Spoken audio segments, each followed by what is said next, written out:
How we doing there, boys and girls? Good morning, welcome. How are we all? Hope we're good today. Oh, it's been a long week. It's Friday though, which means it's almost the weekend. Yes, it is. Thank God for that. Hope everybody is well. Good morning, good afternoon, and good evening to you. In before my VIP disappears. Well, Tammy, you have earned it. You've successfully earned it. Congratulations, it is yours. Haddock, good morning to you. Ginny, welcome in. How goes it on this fine Friday? Hope everybody is well. It's been a long week. For IRL stuff. Just stuff this week.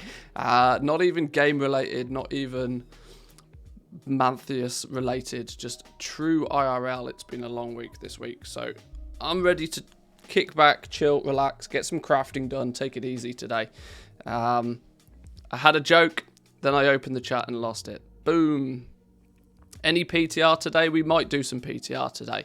I do need to start investigating the PTR on a lot more frequent basis. Since we are now starting to put things, all the pieces are starting to come together. I've obviously been keeping my eyes on everything that's going on. I'm quite sure I know 90% of the ins and outs of the PTR already, but more often than not, the questions that people... Hello there. You know, the questions that people have are usually the questions we don't have answers to yet. So doing too much PTR content up until this point has not really been all that beneficial. But we might start looking at the PTR on a lot more consistent basis. Nearly daily, I think it might be worth diving over there. The annoying thing for me is that a lot of the content on the PTR, you almost have to progress your PTR characters, which is really dumb. I saw Mr. GM, for example, flying about the other day in Zereth Mortis, and there's only one way he's been able to do that, and that is by actively logging in nearly every single day to get his cipher system complete, which on a public test realm seems really frustrating that you actually have a progression path just to, you know, adequately test the game, which is where I've been slacking this patch. But now we'll start focusing on the PTR a little bit more. That is for sure. It's time to start putting the content out there because I was deliberately being shy with the amount of PTR coverage, because what I've noticed in past patches is that things change so dramatically from the first time you see a system or a feature and to the point in which it actually goes live, that all of that early content just feels like I'm farming clicks and farming views, and at the worst it just feels like that people then get the wrong information, because by the time that it actually is in their hands, it's completely changed. So I'd rather wait until we're at least 90% sure on how things are going to work and then report on them. That's been my approach with this PTR, but it does mean that a lot of the PTR content and footage is going to be loaded towards the latter part of the PTR. So isn't testing the progression system part of the test? Yeah, but the fact that the progression system is actually just going to be time gating. It's like you have to farm up a bunch of ciphers, and then you have to press a button and wait 7 days. There's not really much that you need to test with that. Does the button work? Yes, the button works. 7 days later, like, you shouldn't have to wait 7 days on a public test realm. Is kind of my point with that sort of thing. And not to mention, it's not just one of those, it's like literally 3 of them in a row, which is just, yeah. This entirely goes to show, in my opinion, that the PTR, Blizzard don't really care about the PTR from a testing perspective. They want people to utilize the PTR to milk out some free advertising. But yes, I need to do some crafting though, because I noticed after clearing out my mailbox last night that we're running short on quite a few vital legendaries. We have, we can't sell these rank 5s, but we have 0 rank 4 and 0 rank 6 Umberhide vests, which is not a good place to be in. We also don't have any Umberhide gauntlets, any Bone Shatter vests, any Bone Shatter treads, or Grimveiled capes at rank 6, which is a tragic position to be in, so I need to fix that real quick this morning. I think I've got the materials to do it, so it should be a quick smash it out situation. I would like to say plenty of Korthite crystals. This is maybe plenty enough for this restock, not necessarily plenty enough to last us any duration of time though. Should not have to wait 7 days in the game when 9.2 launches, but that's a separate conversation. Yeah, I'm less in favour of there being these long time gated features in a game that we pay monthly to play. Having rep grinds and experience grinds and stuff means that you can in theory always be working on something. But what I don't like is these artificial, like, time limiting features. If there's a rep grind, you should be able to grind it. It shouldn't be restricted to only 3 daily quests. You should be able to, sure, do those 3 daily quests for a big surge of reputation, but you should be able to go kill mobs or farm dungeons or do other elements of the game to gain reputation as well. Having, 3 world quests, that's the limit of your reputation that you can get today, is doesn't feel good in my mind. Having to collect a bunch of currency in a zone to then press a button and have to wait 7 days also doesn't really feel very good. It's deliberately limiting people's ability to play. And this is one thing I've been thinking about a little bit, and I didn't mean to get into a rant quite so early this morning, is that Blizzard need to make a decision. A lot of the problems that we see in the game at the moment is because they genuinely cannot make the decision. They cannot make up their mind on whether they want the game to be alt-friendly or whether they don't want the game to be alt-friendly. Sitting in the middle, sitting in this limbo situation, just means people hate everything. You need to move to one direction or another. You need to either make it so that people have one character that they very heavily consider their main, and they have the ability to play all aspects of the game from that one character, or you need to make it so that crafting new characters and new classes and trying to play new specs has no long-lasting detriment to your overall gameplay. You need to pick a side at this point, Blizzard. Pick a side, because sitting in the middle is making people hate the game. Oh, it's alt-friendly because you can catch up renown. Great. Oh, but then you've got to grind that rep again. So it's like they give with one hand and take away with the other. Either make it alt-friendly and make it so that reputations are, synced on. Reputations are at an account level.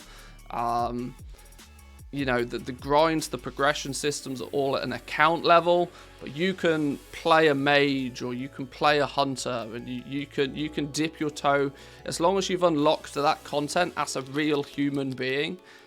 You should be able to do it on any class or spec that you wish. Is the direction I would like to see them take the game in.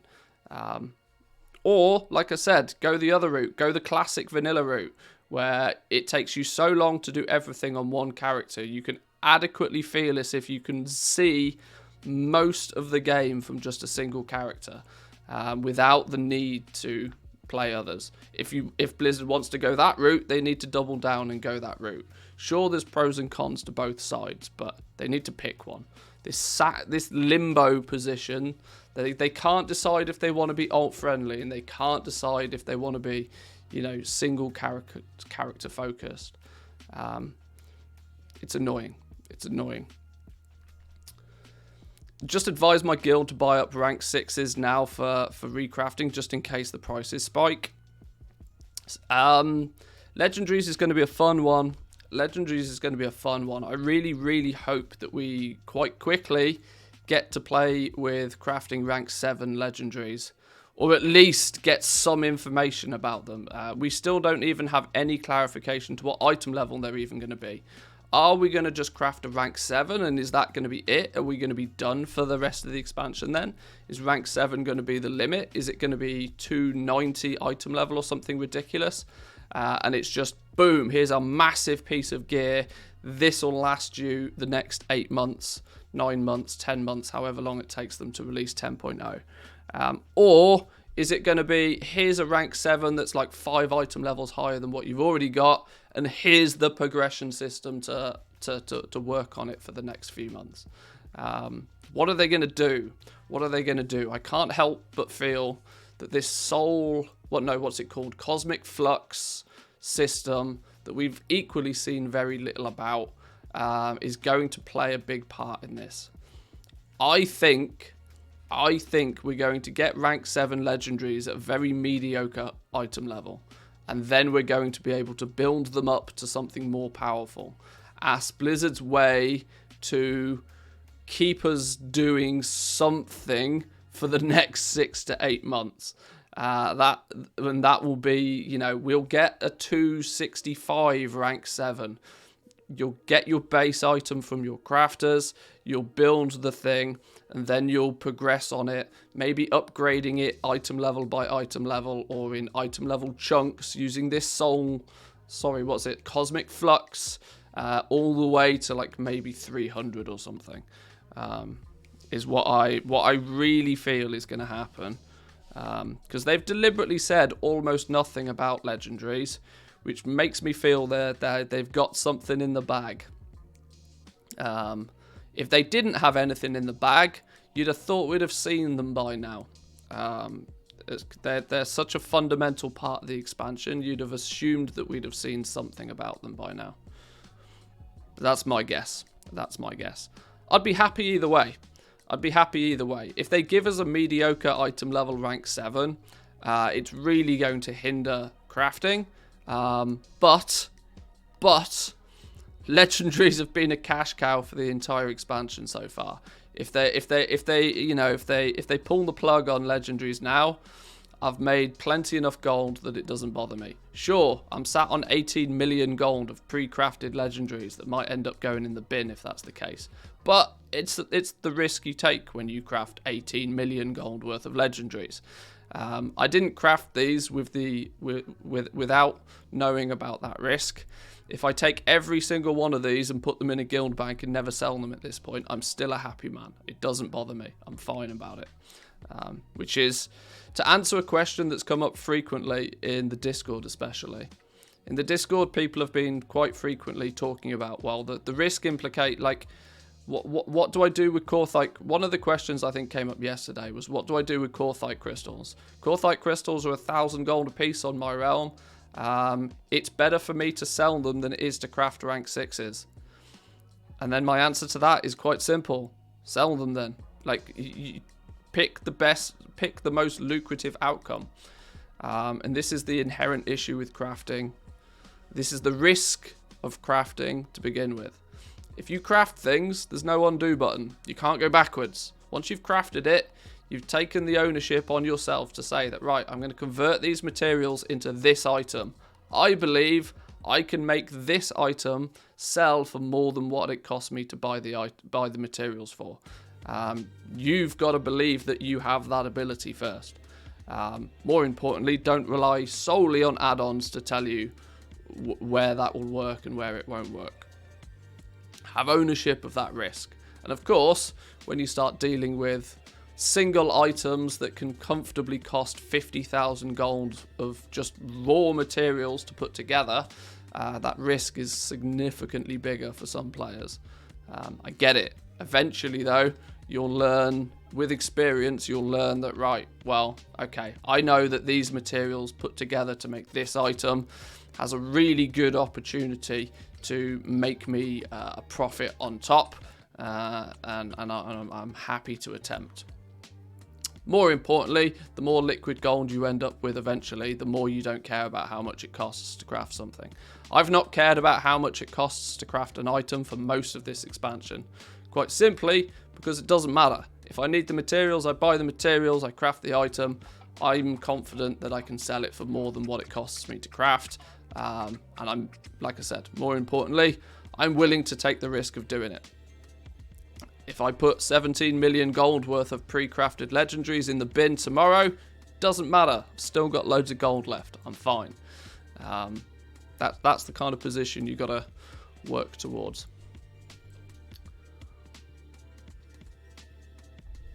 Well, I really didn't plan to start the stream with that sort of level of discussion, but sure. I say discussion, it was very one directional. Let's check. I think everything's about to expire on this. Yeah, literally 14-15 minutes till everything expires. So what I'm going to do is use this opportunity to hopefully bang out a few of these crafts that we need to do.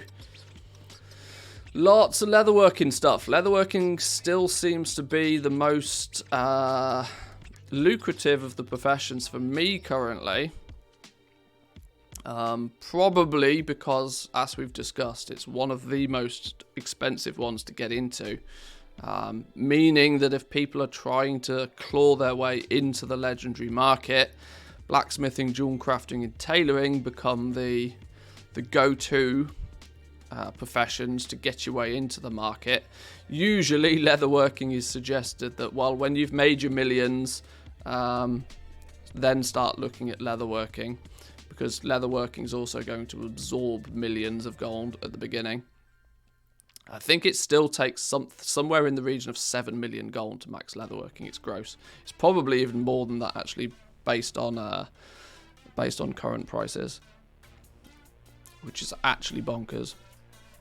But I'm hoping we've got the materials to do this. Is it asking? Yeah, it's asking me to craft 1,000 heavy callus hide. We're not doing that. That's not happening. Let's fix that problem first. Do we have any heavy callus hide, or have I made the mistake of converting it all to enchanted? No, we do have 1, 2, 3, 4, 5. There we go. And I guess this enchanted stuff we can send over. There's no point having that lying about.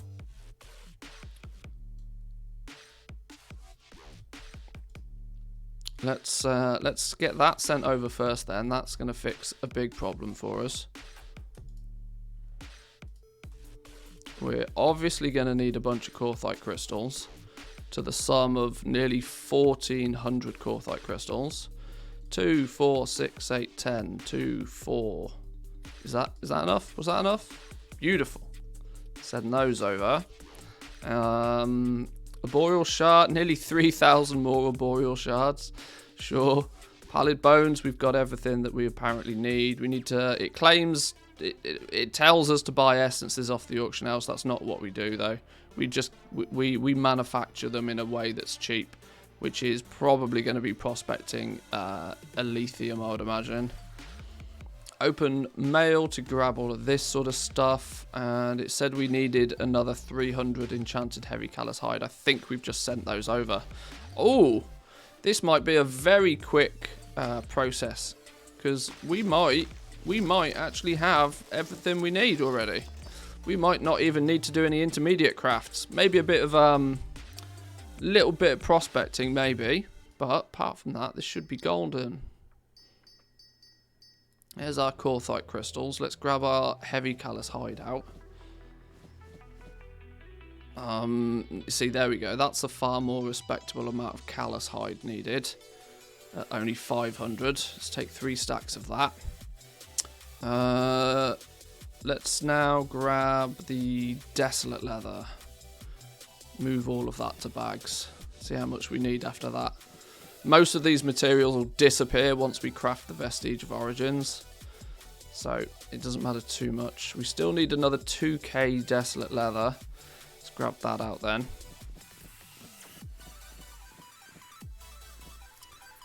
Pallid bones like a crazy person. Well, we can manage that. And some heavy we've got plenty of heavy desolate leather here. Let's get some inventory space sorted first. Let's get some of these vestiges crafted. Go.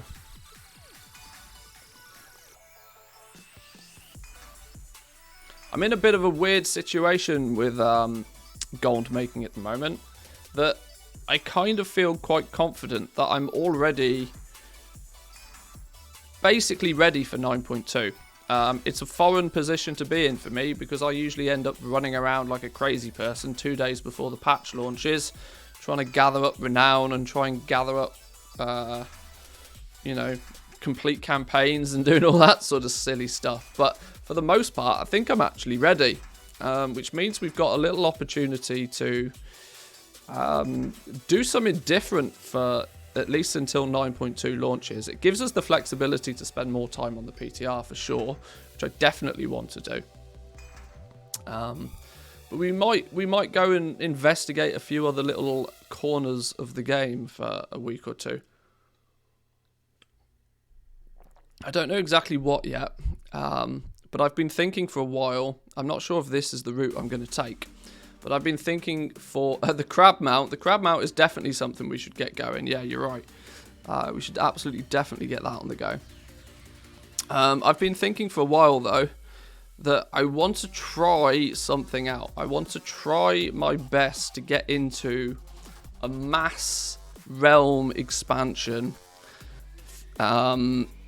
I'm talking like maybe 10 realms in a go. I almost want to dedicate an entire account to doing this. Just expand onto 10, 15, maybe even 20 realms in one go. Go real heavy with pets for a small while, just to see how it works. Now I've got two options with this if I want to do it. I can do the grindy way, or I can do the cheaty way. The grindy way is to craft up a bunch of sort of crafting pets that have a relatively stable value on a big realm where the materials are kind of cheap, and distribute those out to 10, 15, 20 different realms, and then just sell them on the cheap to get some very, very small but very easy starting capital on many realms very quickly. Or I can go the instant gratification but cheaty method of just using Blizzard Balance and buying a token on 10 different realms. Spending $200 of Blizzard Balance to buy a token on 10 different realms, which if I do that before 9.2 launches, at least in the EU, that would be a very, very quick and easy way to get basically 300,000 gold on 10 different realms instantly. Obviously expensive, mind, but it's not like the liquid gold on my main realms is doing much at the moment, so. But you can instantly start doing a lot more with 300k on a realm than you can with like pennies, so.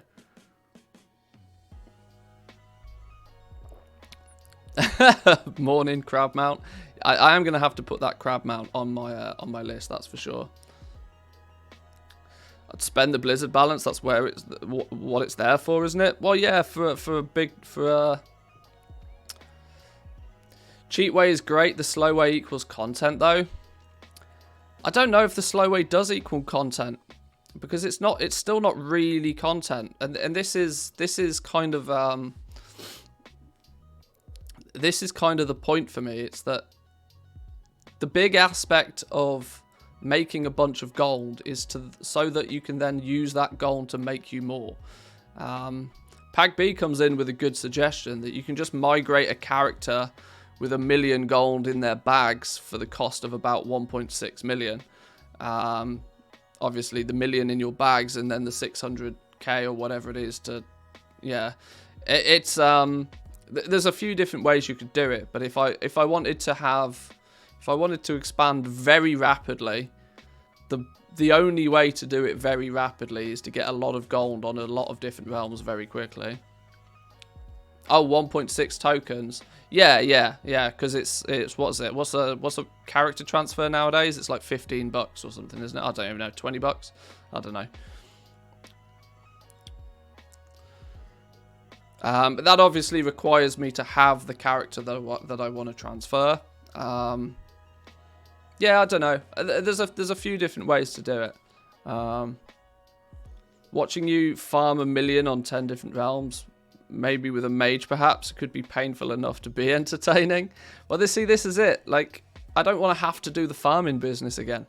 I've bought myself the ability to not have to piss about with farming, because I can transfer gold from one realm to another if I really need to. And that's kind of the point of having it, right? If it's just sat in my bags not doing a lot, then I might as well do something with it. Because, as we know, we can always make more of it. That's not a problem. If you want to buy your pets on some high pop realms anyway, and those are the realms you should have your gold factories on. Well, yeah, this is a big advantage for me of pushing to have gold factories set up on the big realms, because they will probably be the realms where I will buy most of the pets, and then I will cage them and distribute them out, and it becomes a way to spread your wealth out instead of it all piling up on one realm. You can take that wealth and you can spread it out whilst also growing it in the same way. Pet market is also interesting, never really got into it. Well, it's one thing that's been on my mind for a really long time, mainly because I don't really see any content out there about it, or how to approach it, or what to do with it. A few people have dabbled here and there. I mean, I know Lazy Goldmaker plays with pets a little bit on a few realms, but he doesn't really devote much content to it. It's I think it would be interesting to explore in more detail how it works.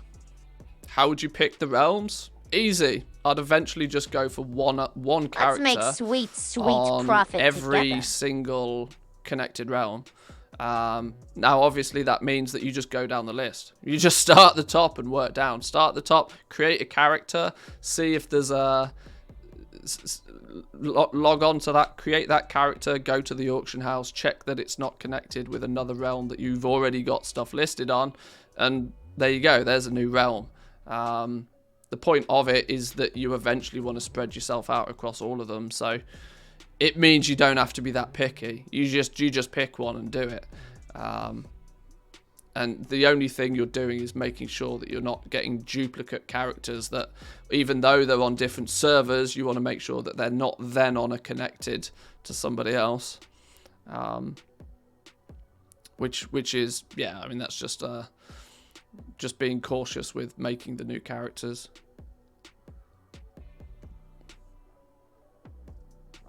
Pet listing fee is only a silver, so you barely need any capital to get going. That's true.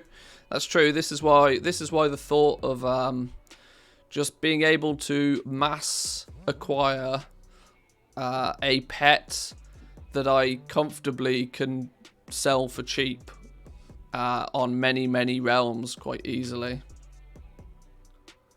Might be the problem with content for battle pets. You're making direct competitors, since selling pets takes many servers and not only one. See, this is another thing, right? I've long thought that the reason that many people don't talk about it too much publicly is for that reason. I can say that, right, this is why some YouTube videos do well and YouTube channels do well off the back of gold making, is because they can say, right, go kill this rare mob and post that item on your auction house.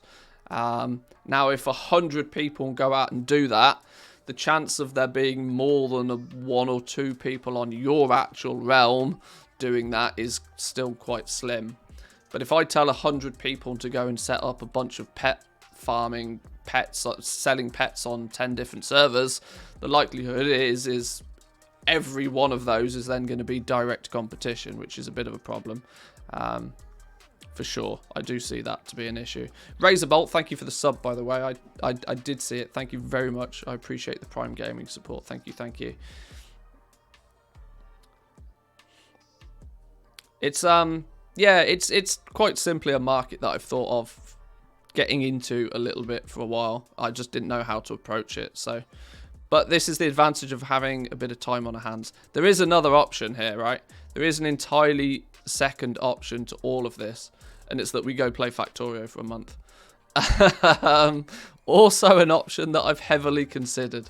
Not the best business decision, I must say, but one that would appease me greatly. You might create more competition, but do you honestly care? Well, see, this is it. No, I don't. I wouldn't be so public about what it is that I do. I bear no desire to hide the realms that I play on or my character names, because, yeah, quite honestly, I don't. But I know it becomes an annoyance to others, which is what I'm slightly cautious of. What do we need now? We need heavy desolate leather. We've got all of this somewhere, right? Surely? Yes.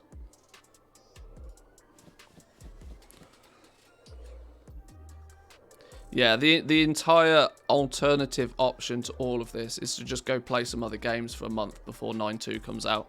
We can keep our eyes on the PTR for sure.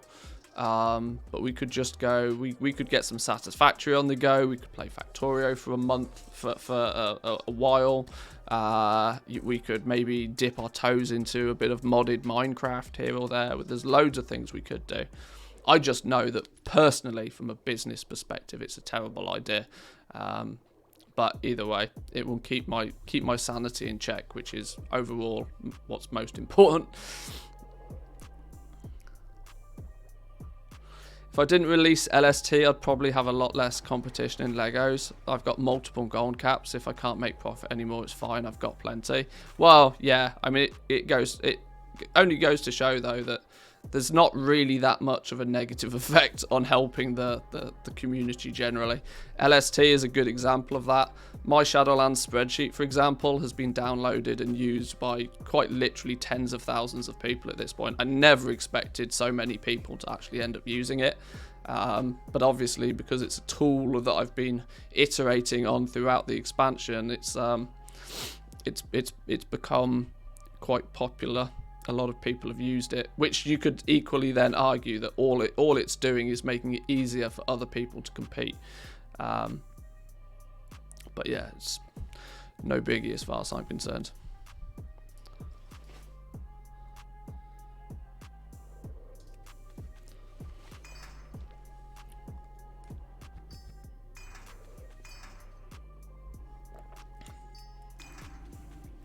If we were to dive into some other games for a small while, is there any suggestions from the community?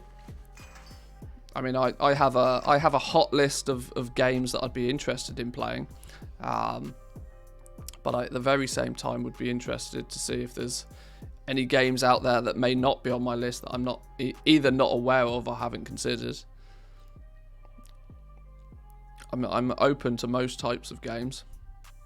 Is that all out? That's all of those made.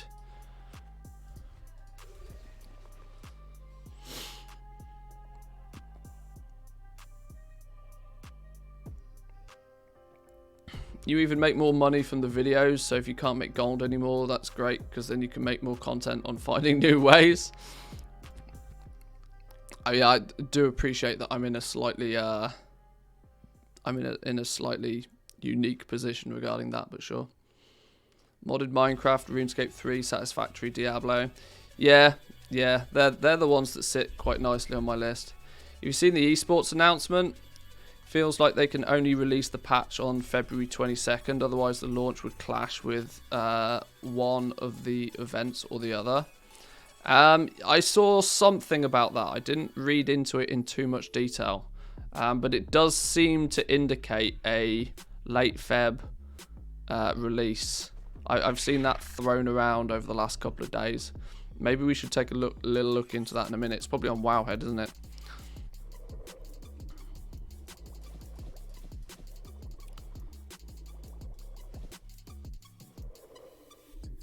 I'm going to run out of inventory space again. I'm going to have space enough for all the materials, but not the arboreal shards.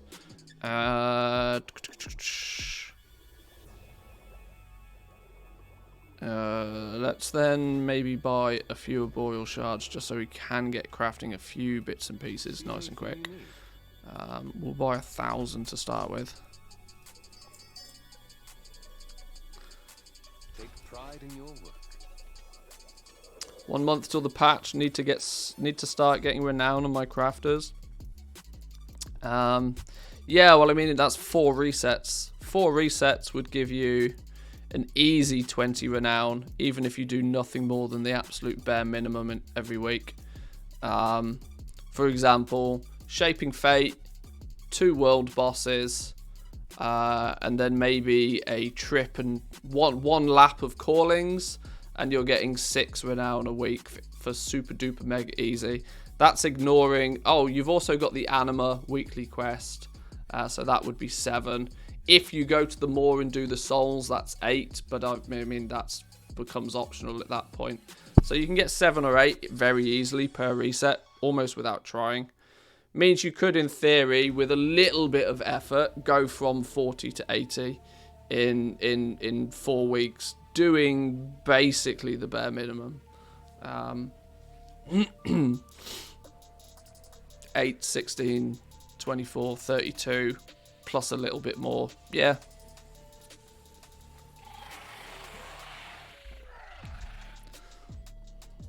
And that's obviously not even doing all of the callings. That's just, you know, stocking up 3 and then doing them once a week.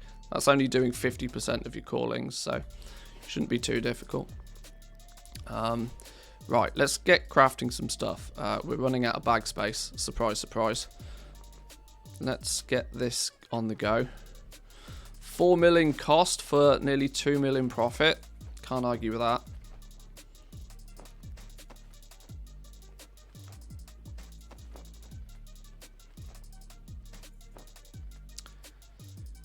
Calling, Shaping Fate, 500 Animal World Quest, gets you 7 renown in a day. Yeah, see, this is it. You can very quickly bash it out. Just one session a week on an alt can keep them up to speed without, you know, without much more than maybe an hour and a half's worth of effort. Just depends how many alts you're doing it on. That's the problem.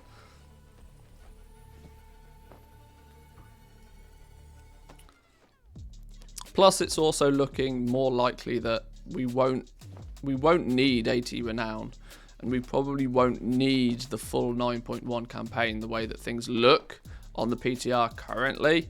But I'm still suggesting people do it just so that, you know, if some surprise comes out the woodwork, then you're safe. We have needed to have both of those requirements previously to progress quickly in the new patch, so I'm going to go by the same rules, that get renown 80 on your crafting alts, because it's really not that difficult if you plan ahead for it in advance, and get the 9.1 campaign done. It's a slog, it's a grind, especially by the time you're doing it the 3rd, 4th, 5th, 6th, 10th time.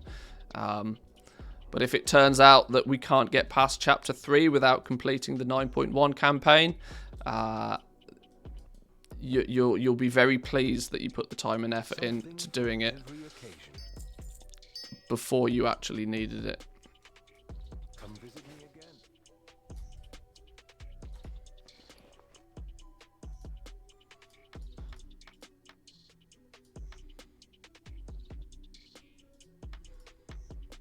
again. Problem. Problem. No inventory space. Always the problem. Let's send off these crafted ones then. Clean up bags, groups, Legos.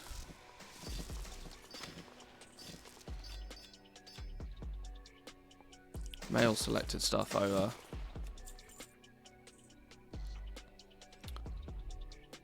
Did you try LST crafting, by the way? What's the things you don't like about it? You can be brutally honest. I have tried. I'm going to be honest. There's absolutely nothing wrong with it whatsoever. It's a borderline flawless process. It's just I am so used to doing it in the way that I'm doing it, and that I can do it through Trade School Master literally in my sleep. It's not that LST crafting is any different at all. In some regards, it's better than Trade School Master. The whole smart selection of lower rank stuff is a huge advantage, especially when you're leveling up.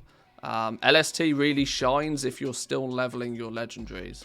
If you're still trying to choose between what's the best, you know, should I be crafting this rank 4 by making a rank 2 with a vestige, or should I be crafting, you know, it just naturally? That's where LST is very good. I'm not at that stage though, not at least on this realm. I've been using LST on Draenor actually. I've been using LST a lot on Project Draenor to look and manage and see and work out which would be the next ones for me to craft. When I am strapped for cash and need to make that smart decision on where I spend my gold, LST really shines because TSM just doesn't offer that ability at all. But for me, I don't, on this realm specifically, I'm not crafting legendaries with any care about profit margins. I'm literally just stocking up to a number, and I'm just so used to doing it this way, which is why I still am. Yeah. So yeah, actually, thinking about it overall, I would probably suggest more people to use LST than I would TSM. Easily. I'm just a creature of habit.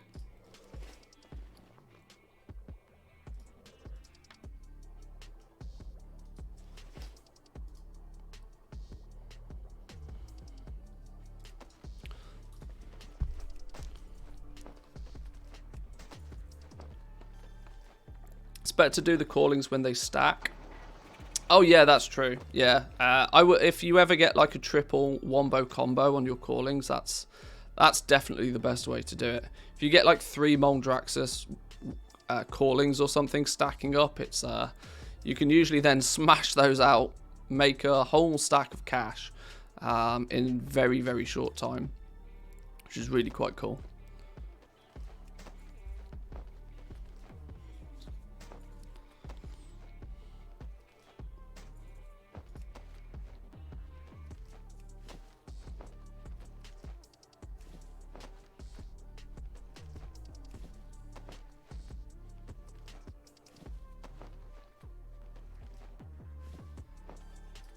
We got most of the ones with 5s we have, yeah.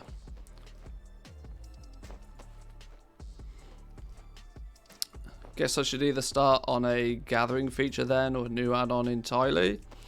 At this point in the expansion, it's obviously going to be a bit risky to start on a new add-on entirely unless you know full well it's going to be something that is going to play a big part in 10.0. But Legendary Stock Tracker has definitely got the ability to go a little bit further than just Legendary Stock Tracker. For example, I mean, I know it's only in effect now, but you know, your regular leveling gear, your Crafter's Mark gear, tracking that sort of stuff is another option. Just could, I would imagine, be a very I say imagine, it's probably not, but I imagine that would be an obvious next step sort of thing. Start with a big one that's complicated, that people are scared of, being the legendaries, and then off, you know, then spread into the more day-to-day crafts, maybe. I don't know. You're the creative one out there. I'm a self-professed dum-dum when it comes to how these add-ons actually work. I just enjoy the fact that they do work. How you doing, Eliath? Welcome in. Good morning to you. Good to see you.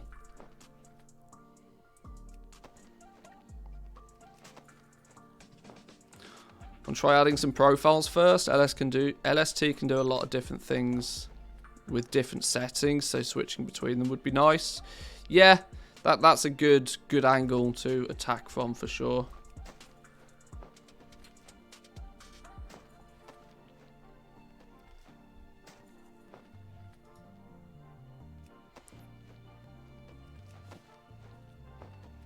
Adding the Crafter's Mark gear would be a lot of work. It's basically making a new add-on. Oh, fair. Well, see, there we go. I don't know.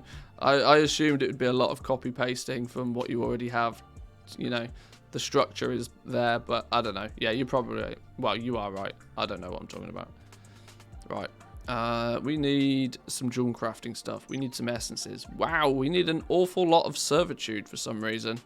Servitude and Valor. Are we crafting necks? We're crafting a whole bunch of necks. What the hell's going on with that business?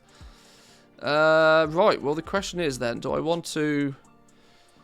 How do I want to get my Servitude and Valor? I think I'm going to take the quick and easy road and still choose to prospect Elysium. Because it's not like the Rebirth and Torment are not going to get used. Yeah, that's probably the way I'm going to do it. Groups.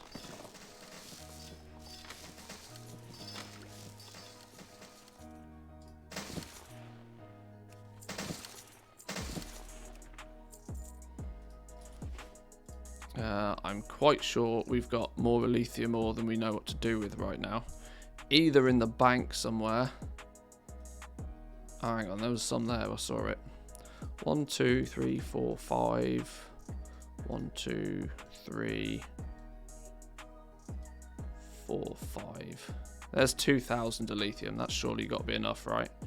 Surely got to be enough. It's probably way too much. 1, 2, 3, 4, 5, 6, 7, 8, 9, 10.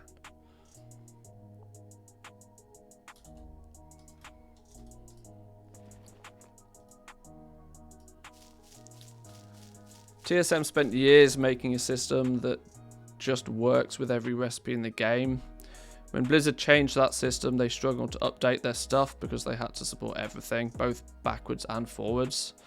The reason I could come in and get it working for legendaries is because I hard-coded in what each legendary is. Oh, I see. Okay. Okay. So you had the small indie company advantage, I guess.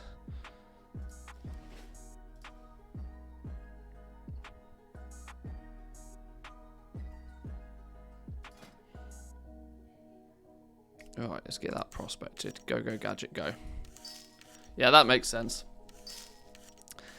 For the last weeks, I've been selling way more necks than rings. Something must have changed in the meta. I want to say... yeah, I heard some classes. I want to say Blood Death Knights, but I might be completely wrong about that. I definitely have seen somewhere... somebody saying that they are switching from something to the neck, but I can't remember exactly who it was.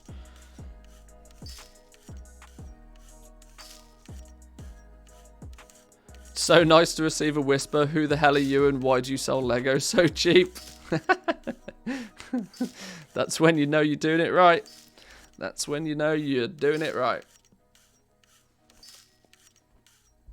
Either that or you have genuinely fucked up and it's a saving grace because you were selling everything at 10% or something, but yeah, sure.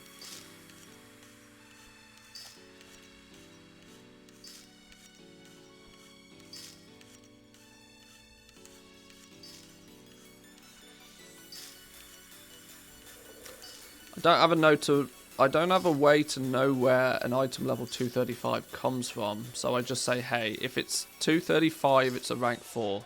So take the rank 4 recipe. If I throw a CM4 item at LST, it'll have no idea what items or where it comes from. Okay.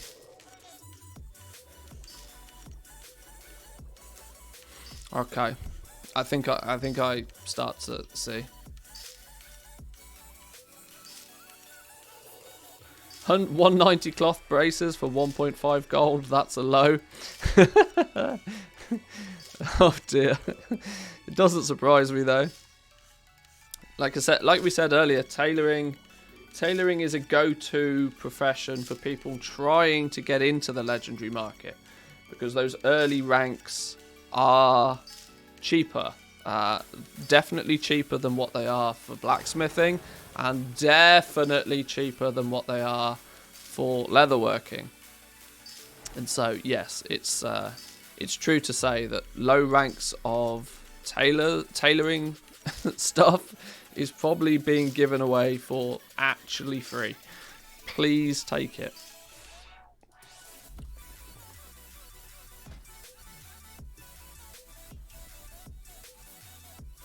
Right.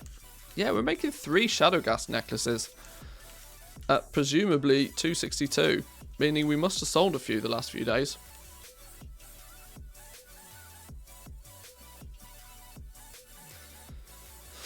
unless they have double crafting, they're going to be in for a surprise once they hit rank 5 or 6. Well, they can be in for that surprise the second they unlock rank 2. Well, arguably, they can accept that from the very first minute, because you could, in theory, even though it's the most batshit crazy idea on the face of the earth, you could, in theory, start crafting rank 3s straight away if you just go unlock the Vestige of Origins, because, you know, a rank 1 plus 2 is still 3. It's still an absolute mad idea, based on the fact that a rank 3 is basically free still anyway, in relative terms. But it is at least an option that some people might stumble across. But yeah, when you get to native rank 5 and 6s, then it's going to be like, oh dear, these vestiges are expensive. Oh dear, they're 10,000 gold more expensive than anybody else. Oh dear. And there's no way around that with tailoring, other than to also have a second profession to make your vestiges, which is gross, which is the entire reason why I also have dual crafting on my tailor, because I just can't compete if my tailor is the one making the vestiges. There's just too much of a price difference. Also sold out of necks on reset day. See, that's interesting. Something must have shifted. I don't mind though. I don't mind. Any Lego sale is a good sale in my mind.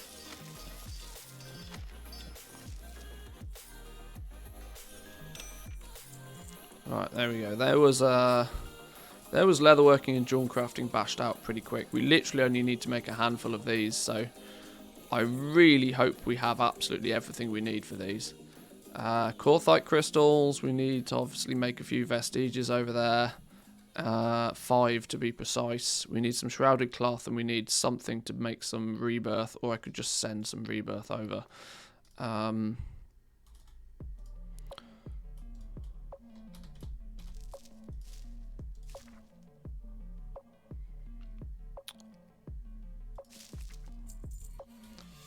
Did we need... no, I think that was it. Alright, let's log on to the mage real quick then. Somebody dumped some rank 1 necks at 22 gold. Easy flip to 2k, sold out within a week. Solid.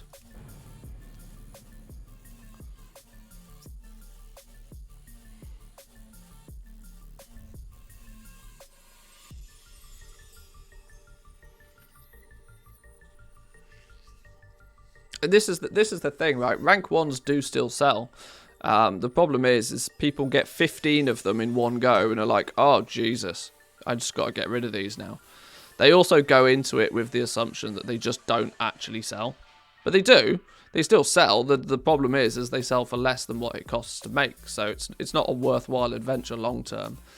But if you're happy to sell them slowly, you will get some gold back for them.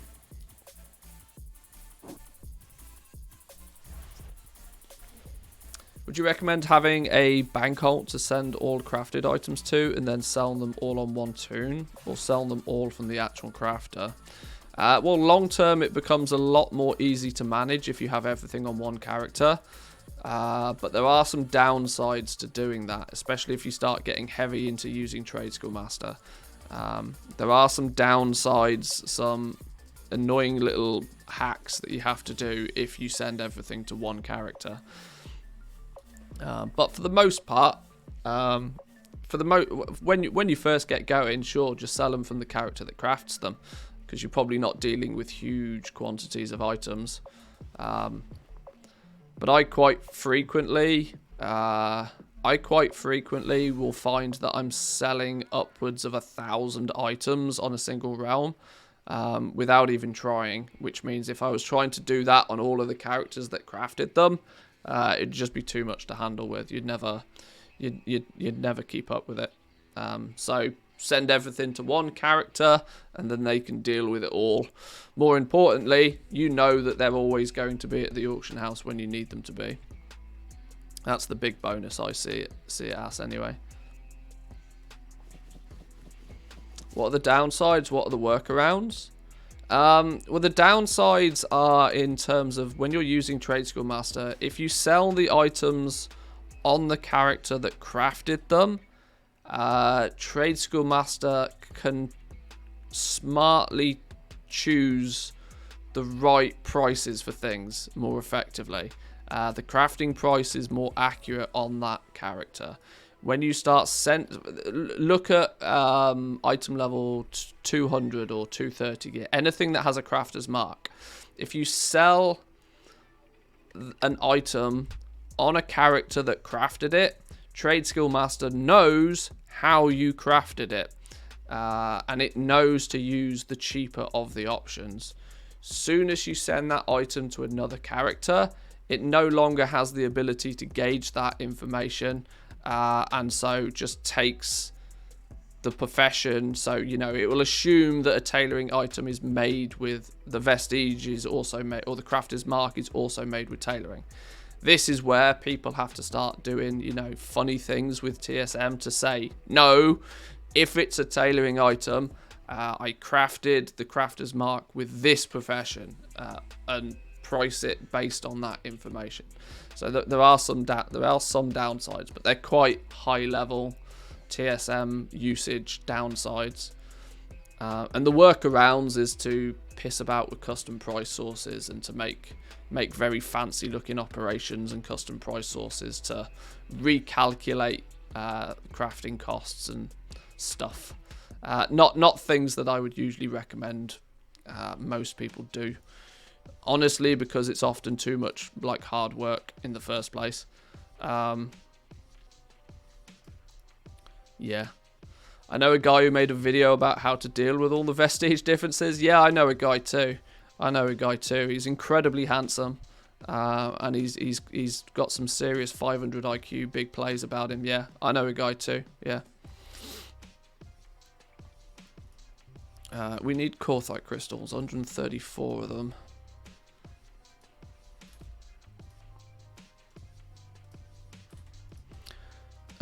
We also need shrouded cloth.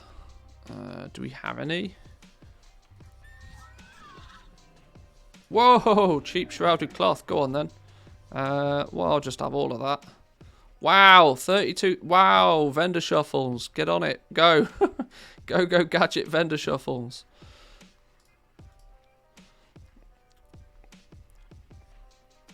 I'm not biting on that though. I'm not pissing about with vendor shuffles. Although, how much do I have? You know what? I'll just have it. Yoink. Thanks.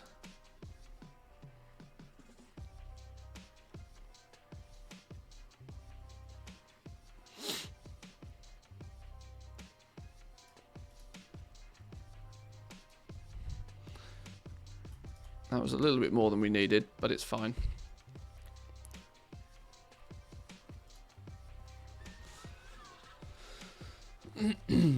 I'd like to say something clever about LST and vestiges, but LST auctioning isn't a thing yet. Yeah.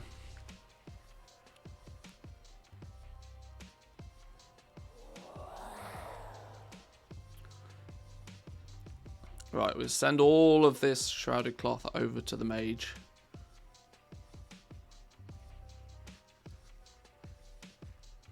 Vendor shuffle at 1.5 sounds too expensive to me. I think 1.5 is the break-even point.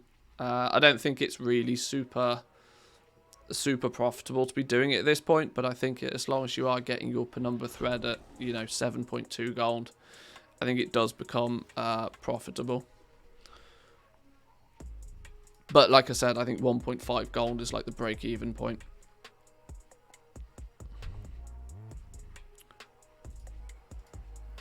I can't remember. This is why I have a spreadsheet to do the maths for me. Check the cheat sheet.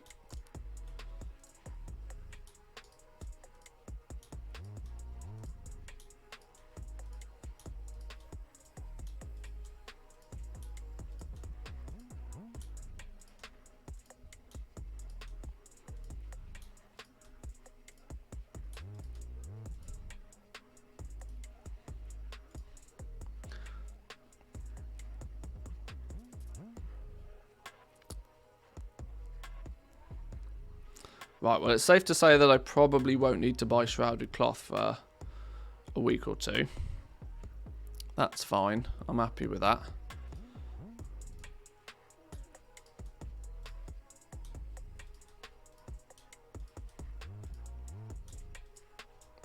Wonderful.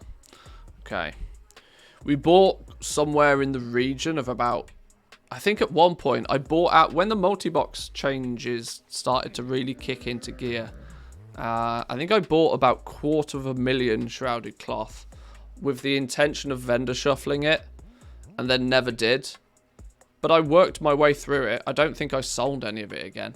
I think I just slowly but surely turned it all into stuff. So it goes to show that even if you buy stupid quantities of this stuff, if it's at the right price, you will use it eventually. I'm finally over 100k desolate leather on my storage alt. Yeah, see, I'm trying not to buy in quantities quite that ridiculous.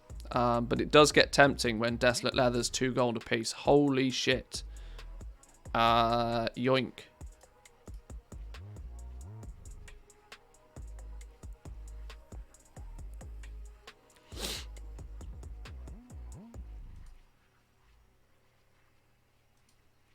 And yoink. Ah, fuck it. Reset pallid bones! Yay! Anybody want to sell some pallid bones? Now's your opportunity.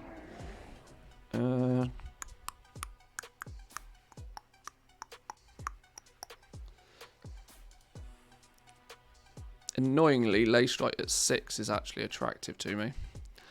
I didn't mean to go on a shopping spree, but I guess it's happening. Phaedra Moore's got even cheaper again.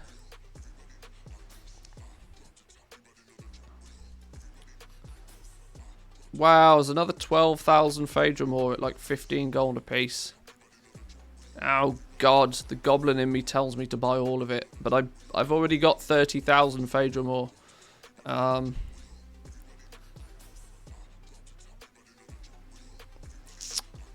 I might wait. Considering people are obviously farming it en masse at the moment and are struggling to sell it, I might just wait because they'll get desperate to sell it and they'll accidentally post it for 10 gold and then I'll go, haha, yoink, I'll have all of it.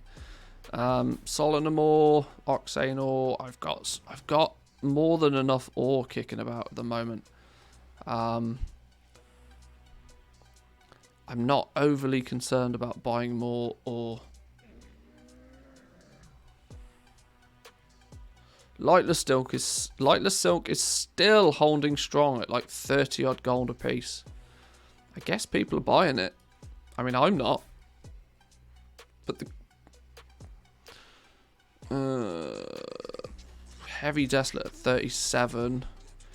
Any heavy desolate under 40 is almost an insta buy. Just because it means I don't have to piss about making it.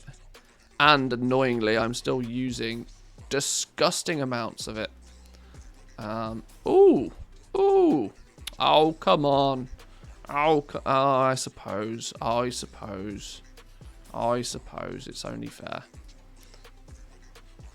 I have publicly said if you sell Shadowgast ingots for less than 75, I'll buy them. Callus at 45. Whoa, what happened to the heavy Callus hide price? Somebody's already swooped in and stole it all, obviously. God damn, we ain't paying that. We'll give that a few days. Elithium at 75 is also not a bad price for this realm. I equally have enough of it. The fact that I've bought it in bulk recently probably means that the farmers have had a big win and have gone out and farmed a whole bunch more of it. So I'll wait until they get desperate to sell this again and they post it a bit cheaper. I mean, 75 is a good price, but 80 is I don't need to be buying it at 80 anymore.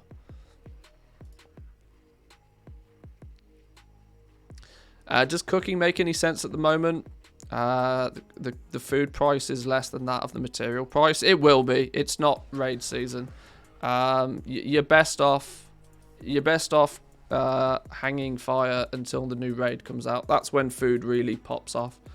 Sure, people are always doing Mythic Plus and whatever, but raid season is what really dictates the gold making opportunity in consumables such as cooking.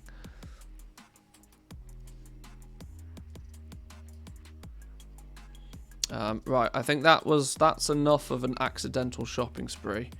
I didn't mean to, once again. I don't even really want to total up how much we've just spent again, but it's going to be more than enough. Did we send everything over here that we needed? There's our Korthite crystals. There's our bag of shrouded cloth.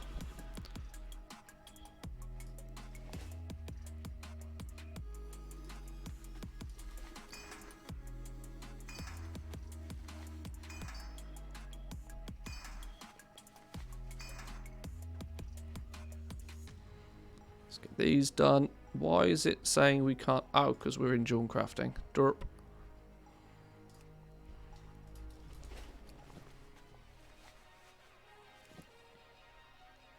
Janity, how we doing? Good morning to you. Welcome in.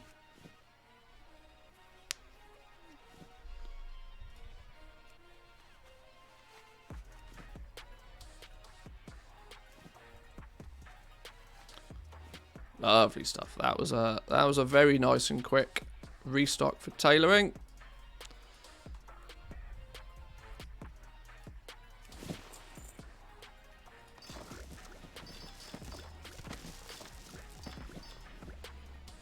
What do we need for blacksmithing?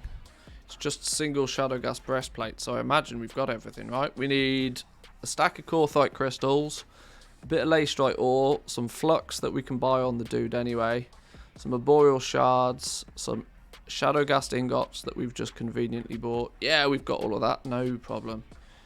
Easy game.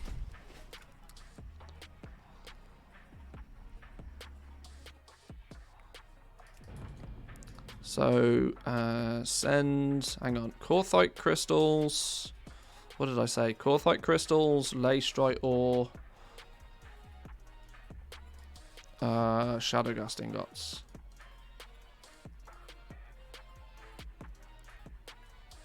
And also some arboreal shards, no doubt.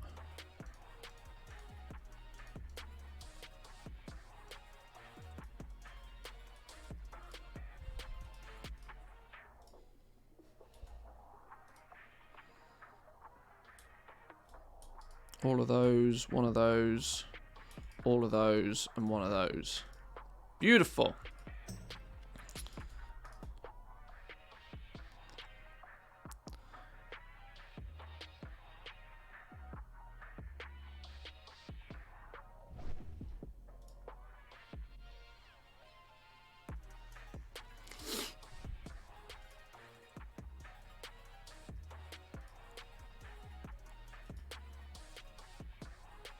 Am I the only one who wishes that they hadn't leveled up their mission table to max?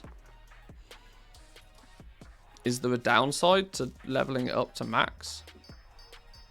Is there something I've missed here?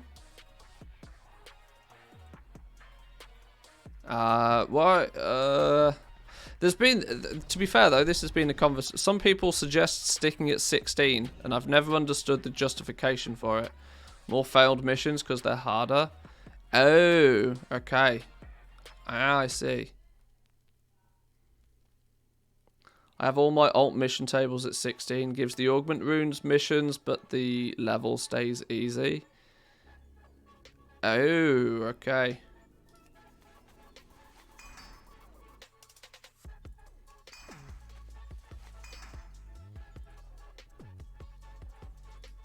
Let's buy a bunch of flux. And let's craft some Legos.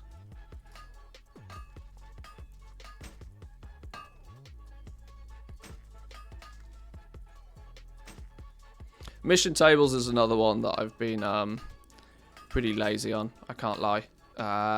This is one thing that maybe I can utilize. Actually, the mission tables is a good way to. It's a good use for another video on Project Draenor. Getting the mission tables sorted, because I don't think I've collected a single follower on those realms, on those characters. Oh no, actually I lie. I've probably picked up the three. I've probably actually picked up the 3 soulbounds, which is already a bad move, because I probably should have funneled all of the what are the big 75,000 bonus experience tokens? What are they called? Wisps of something. If you funnel all of those into a single character, you can get them to level 51 like instantly. And then that will also bump the troops to 51. Yeah, I think I've probably messed up being able to do that.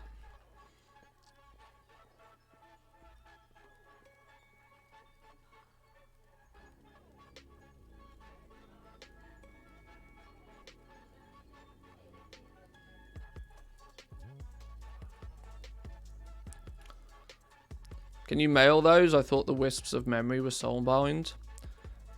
They are. They are. But obviously if you've leveled the character... by the time you get to Renown 80, you've got 3 of them, I think. So if you get to Renown 80 before setting up your mission table, you can insta-zerg 1 to level 51, I think. Which will also then put your troops to level 51. And the way that the troops work is that when they can go up in level, but they can't go down in level. So that's a cheeky way to get your troop level up really high instantly. Then you go out and gather all of your followers. And then you've got a bunch of level 51 troops to help power all of your followers up. Now, that's the optimal way to do it, I believe. Technically, the optimal way is to then also funnel XP tokens from other characters to get one up to level 60. Then you get the other soulbinds, the other 2 soulbinds, and what that will do is get you a level 60 soulbound. You'll also then get level 60 troops, which are just going to absolutely carry. But obviously that requires a very, very specific order in which you set them up.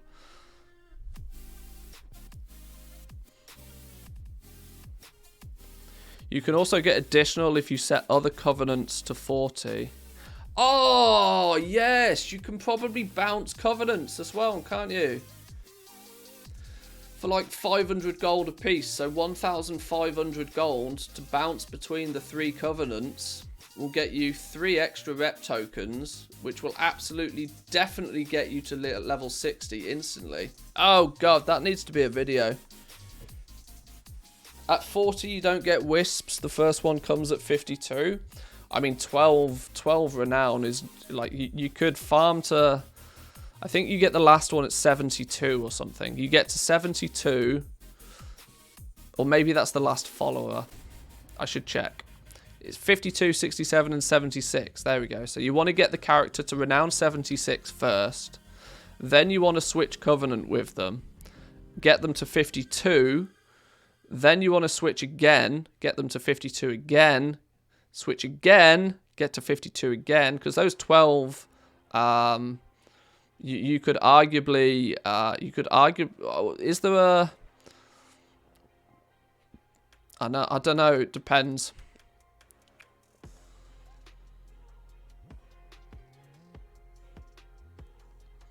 I'm not sure just how much time and effort it would take to cycle through the covenants to get them all. Spam Torghast. If you're also if that character also is, if you've not only leveled them but they are also geared, yes, spamming Torghast possibly. If you switch, do you need to refarm all the Torghast followers? I don't know. Switch Covenant, get Torghast boost, 4 minutes a run, all that. Either way, what you want to try and do is the TLDR is that you want to try and get your first and only follower for the mission table up to 60, because they will also drag up the level of the troops. Then when your troops are 60, you just gather all of the followers and go ham. It's business as usual from then.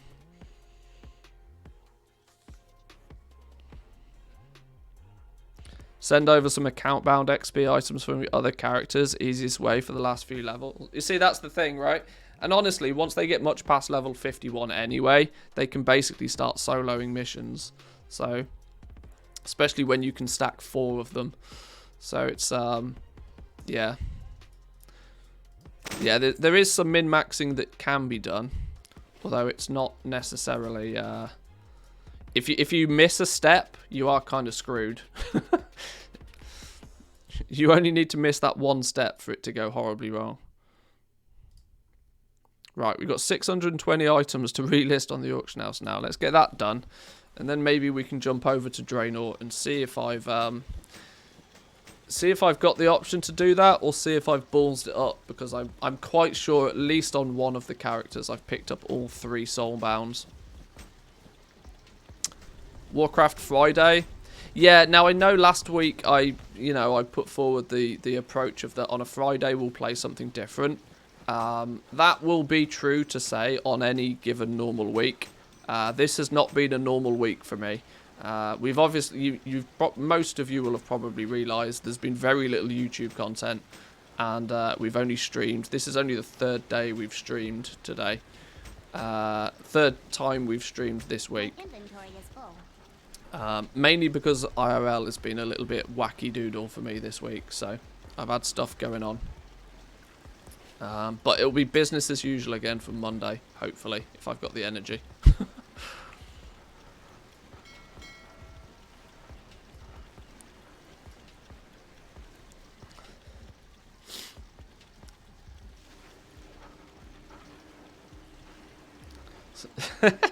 Matthew just stops existing when he's not streaming. Manthius does. Louis does not.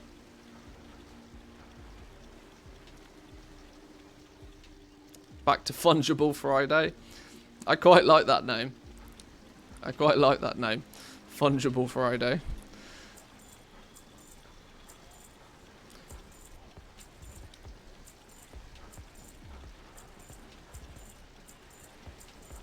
It's not very it's not too markety though. It's funny, it's a bit of an in-joke, but it's I don't think it's good from a marketing perspective.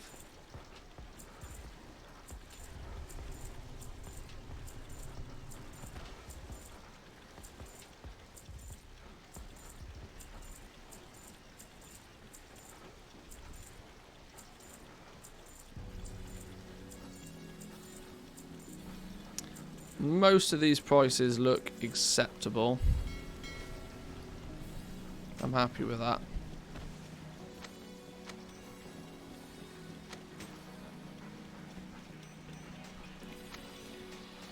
I turned Twitch off last Friday not knowing what to do.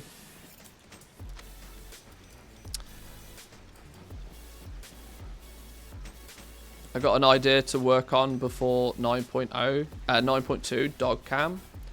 We have Doge cam, although there's no Doge in here. There's no dog in the dog bed. Dog cam doesn't work fantastically well when there's no dog in the dog bed. but it's there. It's ready.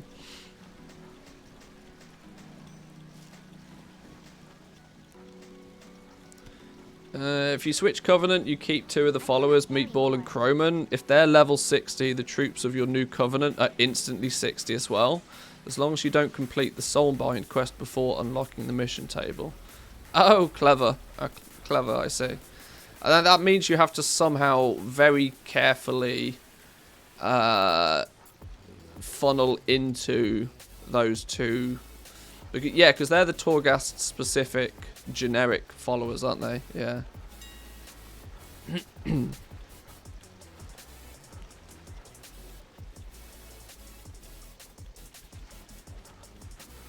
Yeah, there's definitely ways to use and abuse the mission table. I saw there was a not a wowhead, where did I see it? Somebody was moaning about the oh, it might have been in r/wow. Somebody was having a bit of a complaint about the mission table being... Yeah, here we go. The auto battler style adventure table was a waste of time. This was posted 15 hours ago. Let's throw this up real quick. Let's grab that. This turned up 15 hours ago on the WoW subreddit.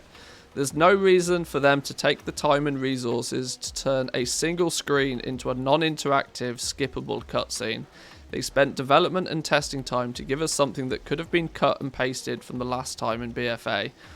All that time and money could have went to making Torghast better, but at least we get boss rush in 9.2. Yes, I know the reason was to make us play longer, but that was also Torghast. This has been 88% upvoted. This also goes to prove that most people don't understand that this auto battler mission table is most likely going to become a mobile app in the next expansion. The reason they did this in Shadowlands, I'm almost certain of it. Now, I don't have any factual evidence to back this up, but it's all, I would put my mortgage on the fact that one of the new, because we know Blizzard is making mobile applications with a World of Warcraft theme. One of them is absolutely definitely going to be a Raid Shadow Legends auto battler style application. They've used the mission table in Shadowlands to develop and test and gather data about how many people use it, how, you know, what's the interactivity with it. All of that is a way for them to have built this for it to ultimately end up being a mobile phone app. I would put money on it. Like I said, I would put my mortgage on the fact that the mission table, not obviously in its exact same form, but I would nearly guarantee one of the mini mobile phone applications that they're making will be this. You know why? Because Blizzard, or more importantly Activision, have probably looked at Raid Shadow Legends and the bazillion dollars that mobile game has made, and decided they would like a piece of that pie. And it is Raid Shadow Legends is the mission table with literally just that. Raid Shadow Legends, hit me up. I'll take a bag to do a sponsored stream. Just saying. Frozen Throne on the Frozen Throne. Why can I not talk today? The Frozen Throne. Jesus. On mobile sounds good to me. It sounds good to you. I can't say it. God damn. Most important question: can we make gold on it? Well, when it goes into a mobile, when it goes onto mobile, then probably not. No. Smaller versions of Riot's teamfight tactics, yeah. Well, yeah, I mean it is. It's the same theory. Reminds me when they announced a smaller team is working on a smaller project, and I said it's a card game. Beat me to it. Yeah. Yeah. It's yeah, I would be amazed if the mission table in its current form was not there. Was probably their way to tread water and test ground with this before it turns into a fully fledged mobile app. I would bet my house on it. But let's see what some people had to say about this then. What we got was nothing close to an auto battler, just something to try and capitalize on the auto battler hype. No, this was testing. They were seeing whether whether people interacted with it.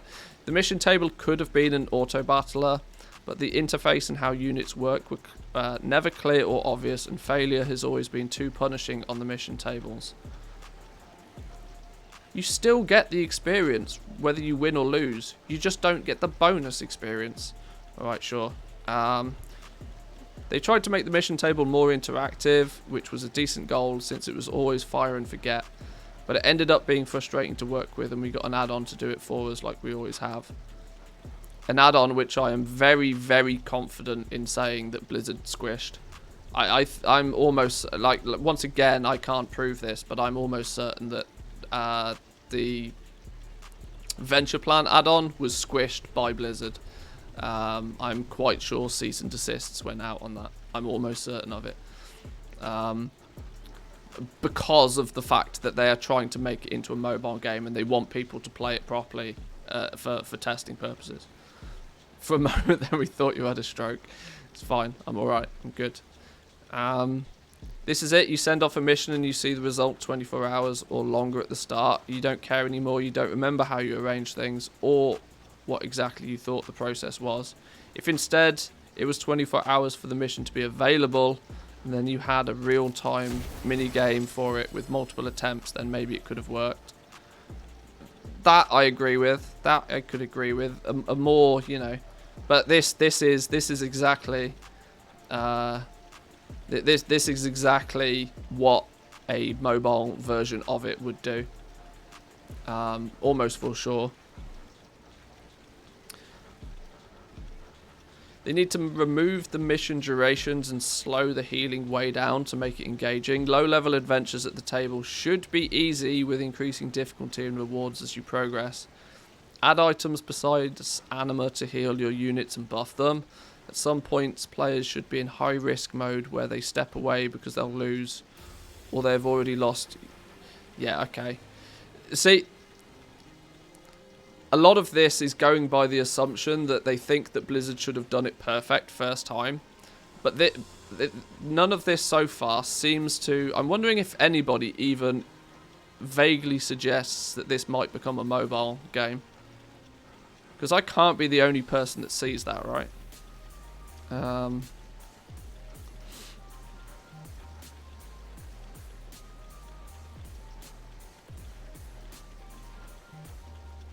What if we do...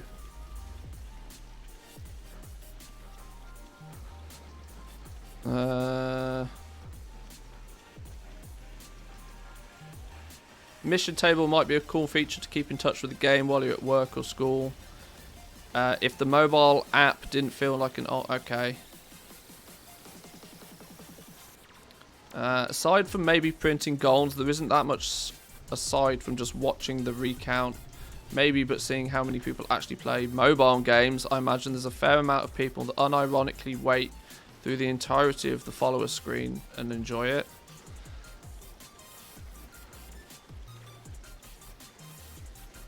Nobody seems to... My idea for the mission table would be a mobile idle game. That's basically what auto battlers are. They're in the same genre. Nobody else seems to have the opinion that this was just a test for them to turn it into a mobile game. Maybe I am the only one that thinks that. I'll be down for a Warcraft themed auto battler. Hope that's what the mobile game is. Yeah, somebody gets it.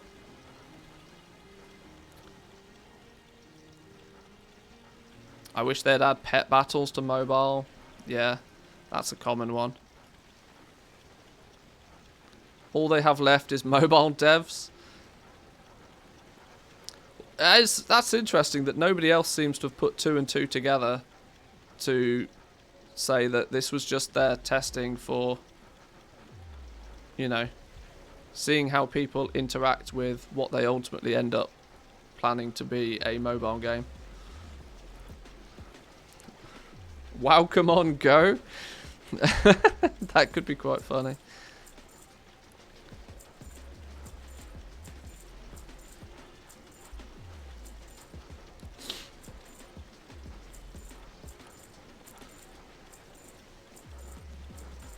I think it's allowing for people expecting a perfect game at the beginning because they pay not only for the game but also on a monthly basis.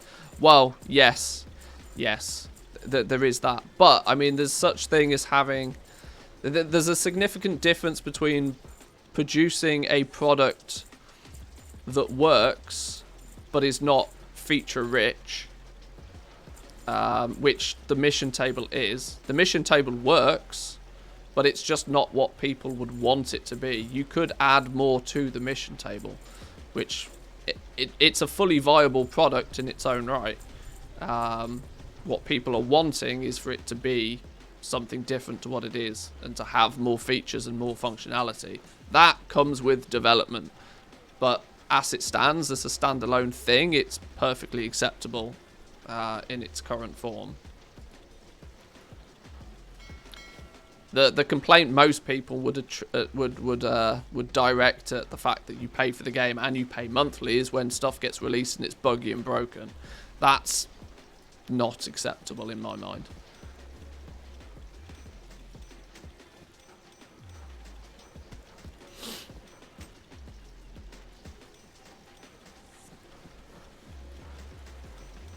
I don't think you can see the matrix code.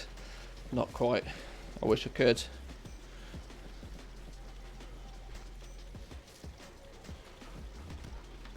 How can there be 290 males with only 190 items? How does that make sense? Surely it should be the other way around.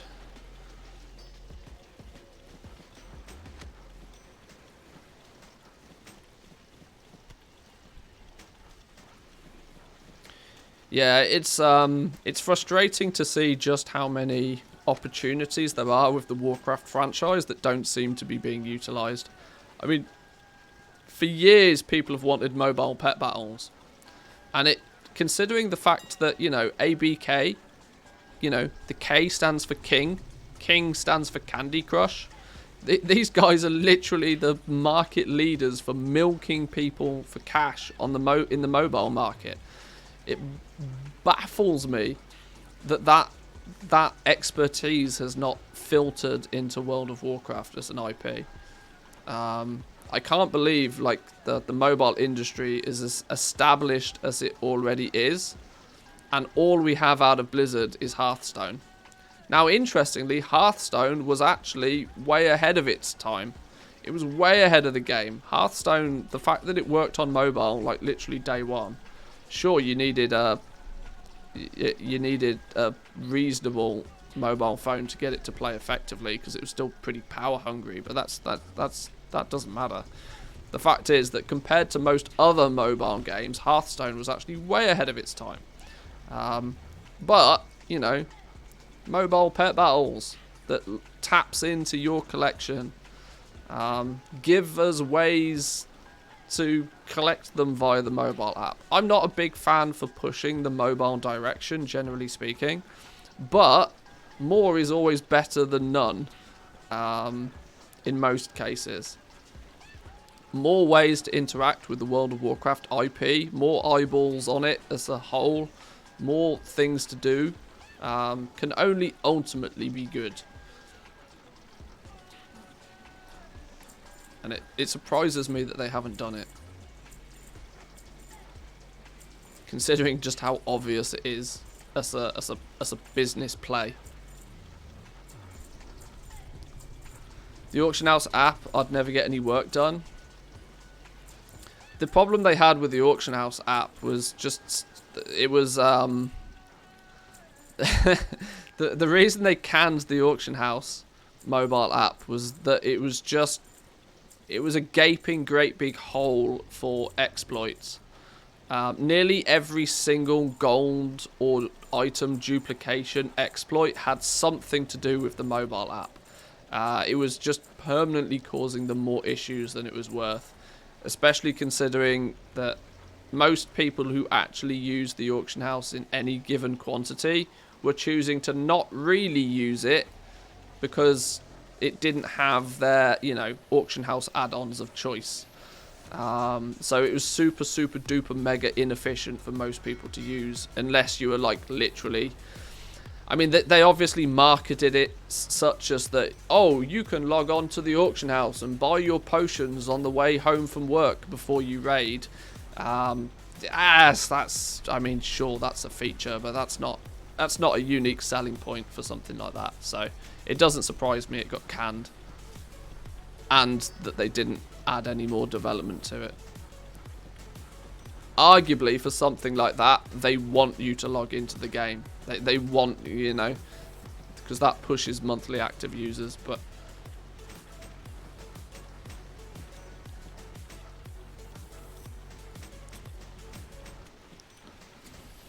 and shit was probably way easier to bot.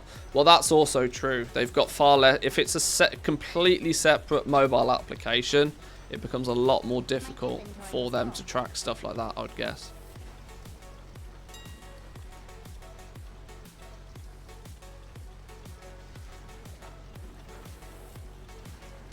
You used to be able to do missions back in WoD and BFA, if I recall, but it was more often broken and down than not.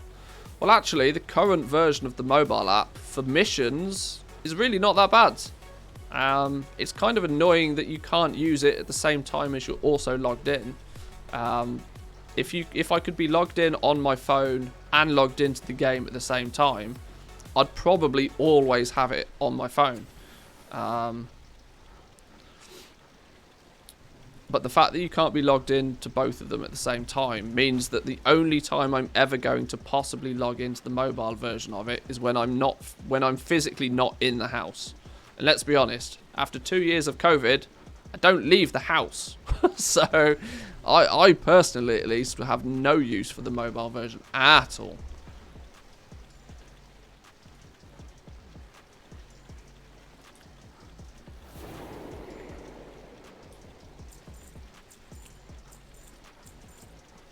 Nobby's Ancient Tendril. What the hell is this? This looks like some item level 44. Is that Legion World Drop BOE? Alright, fine. I don't even know half the items I try and sell. Which equally probably means I've listed it and it's expired 61 times. Yeah. Good old 0.01 sell rates.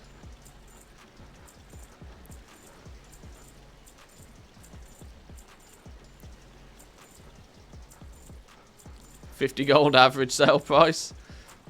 Boom.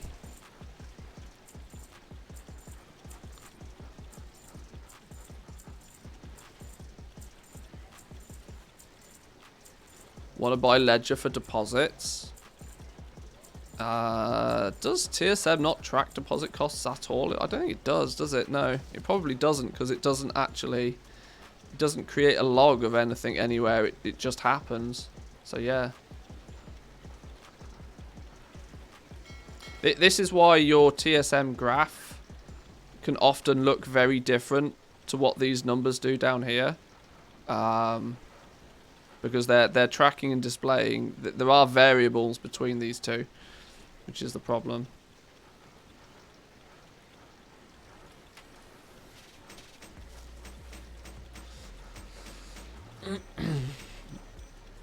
Current mobile is so good, I purposely log off and use mobile to do missions 3 times a day. I suppose if your followers and everything are leveled up such that you basically have 0 chance of losing, then you probably can quite quickly just use the mobile app rather than logging on and heading over to, you know, to your Covenant and whatever.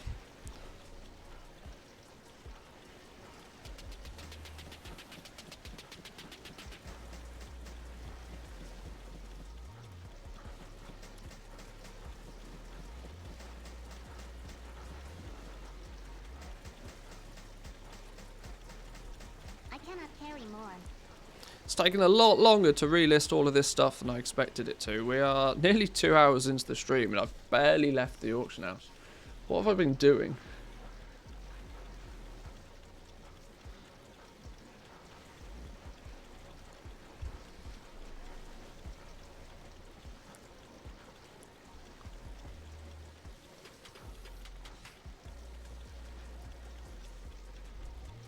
It's a good thing I didn't have a huge amount. You're just posting too much trash.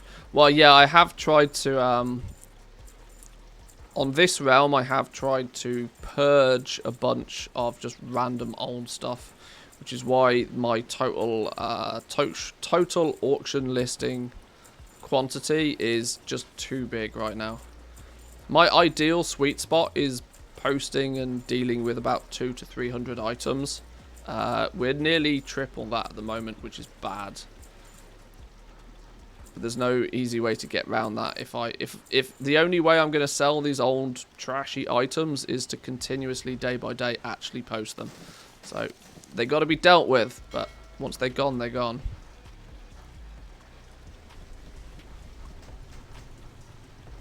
There's a question every WoW player asks. I've been doing something for 2 hours. What have I actually done? Yeah, you're right.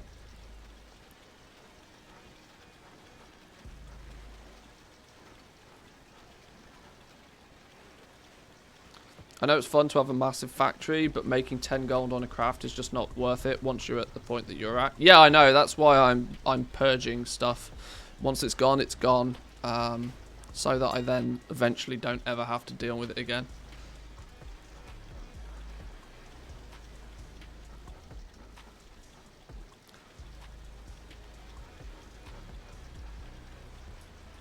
Alright, this should be the last ones though. This is everything listed. Bingo. What we can now... Let's grab all of these and send them where they need to go.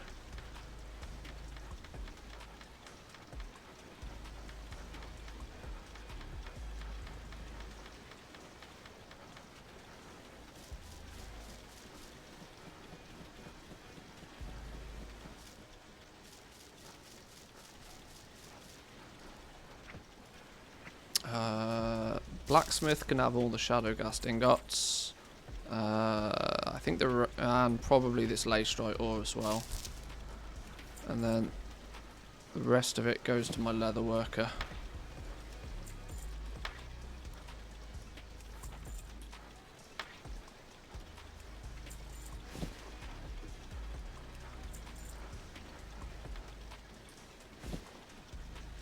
That'll do. Beautiful. Beautiful. I wonder how much infantry I have on this realm. How much of it do I need to burn through? Oh my god. This is why we don't take DB Market into consideration. According to DB Market, I've got 200 million gold worth of stuff. That's a lie. Let's go for something a little bit more safe. DB region market average. Okay, that's closer to the truth. There we go. Down from 200 million to 52. That's closer to realistic. It's still by no means realistic, but it's closer. 2.2 million in arboreal shards. Great, excellent, brilliant. 1.3 million in lithium ore right now. Nearly a mil in heavy callous hide. Nearly a million in Corthite crystals. I really need more of these. Oh, what? What? A primal moon... See, this is why even region prices are not sensible. Why the hell is a primal mooncloth bag got... Why is its regional market average 841,000 gold? Why is its region historic... Is there like literally 3 of these posted in the world or something? Region sale average. Regional sale average isn't going to do a good job because there's going to be lots of things that don't have regional sale averages, such as every single one of my legendaries, which is why I don't use it as a value source. Slap a formula in there. I mean, I could.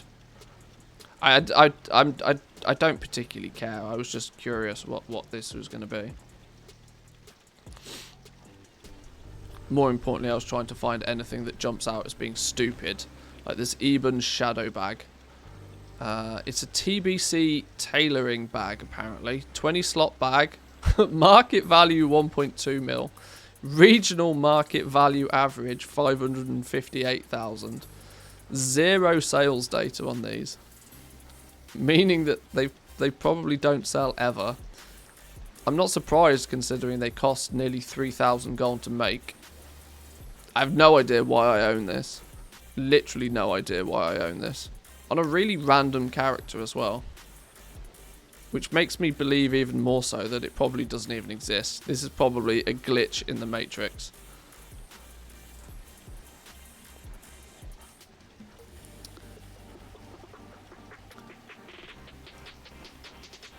Welcome in, Crunchy. Good to see you. And enjoy your weekend, Tammy Trader. Good to see you again. Trillion bars?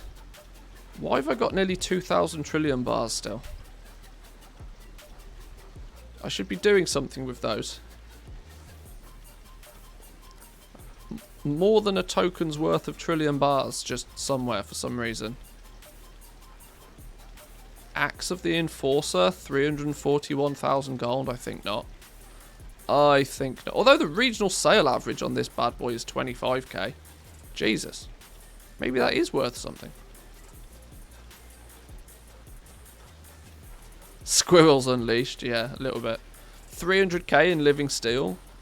Is 250 living steel really worth that much? I suppose it is. If it's 1,200 gold a piece. I don't know why I've got so many of those.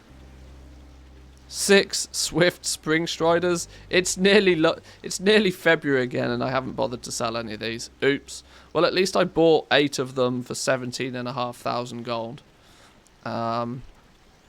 At least they are still technically worth more than that.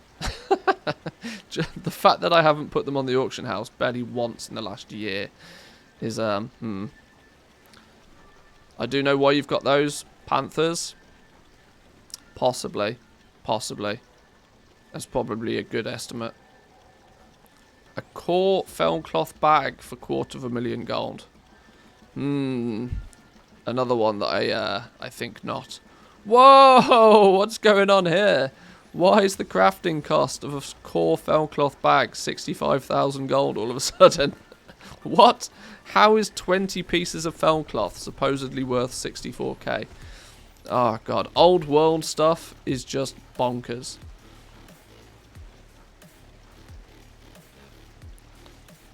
I mean, I should if I was a disgusting clickbaity YouTuber right now, I'd have a make 310,000 gold profit on this one vanilla item.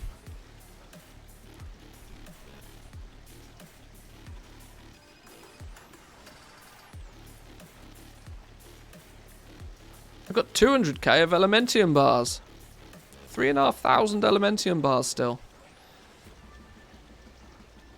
You know what's really funny? I bought these. I'm quite sure I bought these. I think I've spoke about these before, actually. These Elementium bars, I bought these for 2 gold each. But I bought them for 2 gold each. I want to say the tail end of Legion. So, a good few years ago. But I've not done anything with them. And I, in theory, should probably just resell them. Because I'm probably not going to do anything with them. I at least should get into the habit of listing some on the auction house. Because they're at least worth, you know, 30 gold a piece now. Okay, okay. That was a real distraction into an abyss of just useless stuff I have on this realm. Where did we get to? Did we get everything relisted? We did. Is everything looking juicy here? Everything looks good. No blue numbers, which is what we want to see. No blue numbers is good. Meaning we've got stock to sell for the next few days. Beautiful. Close to 23 mil in pre-crafted legendaries. Way too many rank 5s. Like way too many rank 5s, but what are you going to do? If they sell, they sell. If they don't, they don't. But this realm, I think, is about good now. Which means, let's load this one back up. Let's take a little looky at Draenor. Where did we get to over there? We need that one, and we need that one.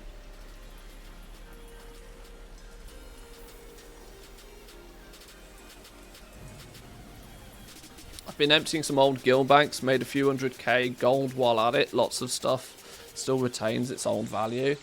In some regards, it goes up because there are many materials. If they are still somewhat used for at least something, they tend to, you know, creep up with inflation.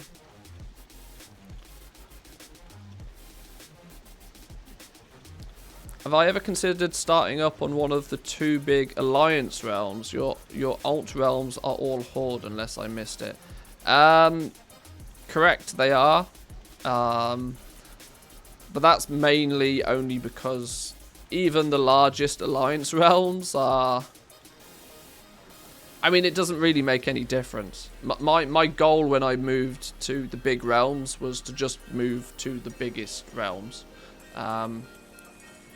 At the time, before we moved onto Taron Mill and onto Draenor, I hadn't played Horde in like 10 years.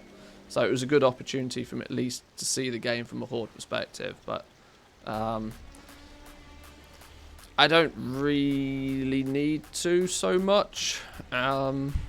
We might do eventually some point, but I'm in no rush. I don't care about... I'm pretty convinced that in 10.0 everything will end up being cross-faction anyway. I don't feel that Blizzard can afford to do it any other way. There's just not enough players in the game to split everybody in half instantly anymore. Right, before we get too deep into Draenor though, I'm going to go grab myself a drink real quick. Entertain yourselves for 2 minutes, boys and girls. I'm going to play some ads for a couple of minutes just to appease the Twitch lords, and then we will be back in 2.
Alrighty.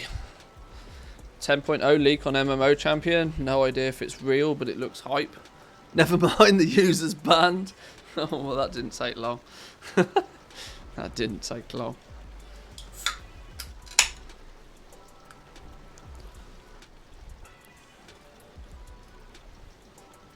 Right. Did we sell anything on Draenor? 350 gold. Oh god, I hope we sold more than that. I really hope. This is only the first 100. I hope this is I hope there's some more juice behind that.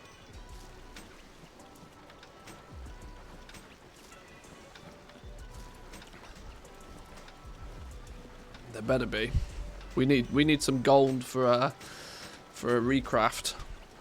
We need some gold to maybe dabble in some Legos. I feel as if I've done absolutely nothing on Draenor this week. In fact, I feel as if I've done absolutely nothing this week in, like, full stop, but... Oh, there we go. We're up to 22,000 gold. That's better. We still can't see everything, though. Oh, now we're going to be able to see everything. 3, 2, 1. What's the magic number? 40k. Okay, 40k is better than a kick in the teeth. What have we been selling then? Anything super duper? Nothing. No. Oh, pair of soulbound treads for 11k. Got to be 230s there, right? Surely. One standout item, then just a bunch of, you know, just stuff. Stuff is good. Bunch of stuff. Nice. Let's get this relisted then. Start with a cancel on Legos. There's nothing there. No surprises. Second, do a cancel on 230s. See if we're competitively priced anywhere. Then finish off with a cancel on 200s. This is where we probably end up cancelling quite a few auctions. 60. Perfect numbers. Perfect numbers. Means we should be able to get all of this done without hitting the throttle. Love it. I mean, it would be nice if they sold rather than undercut, but we will take this.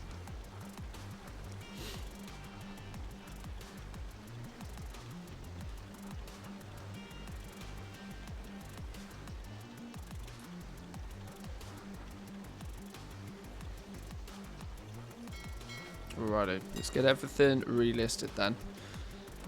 And let's see what we end up with. Another 40k on top of 161. That's going to put us at 200k liquid.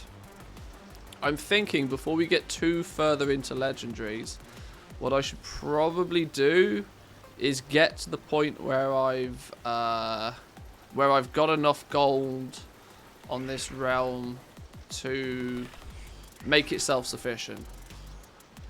We need 300,000 gold a month profit to break even, so that our adventures over here don't physically cost us anything.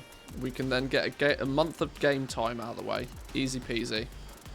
I think we do that though. I think we're making about 20k a day, roughly, with just, you know, a quick craft, a quick little restock. 20k a day over 20k a day if that's an average. 20k a day over a month is what, like 600k? Yeah, that's your game time then plus a bit more on top. I think is about where the limit is for this basic crafting, I think. With a very zero level effort approach to it.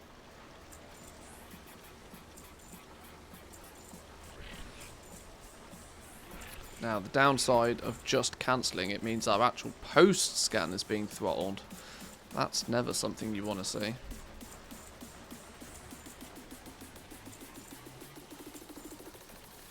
Right, let's give that a minute. Oh, yeah, what I can check here is companions. Yeah, I had ballsed it. I'd done it as I sort of suggested, dumping all of the renown bonuses into just one companion. The problem with that being is that I also have my 2 other soulbinds, which actually then means the median level is this dude, which is why my troops are still level 1. So I scuffed it.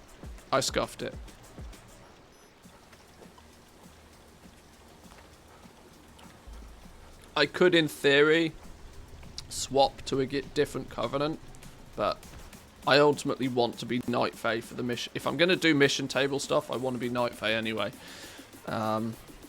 So yeah, I've basically scuffed it. I could try and funnel XP tokens to get this second dude up, but I don't think it's worth just to get the troops up. I think it's just safe to probably just ignore the mission table on Draenor then, unfortunately, which is a bit of a shame because I probably should use the mission table to cash cow a little bit, but oh well.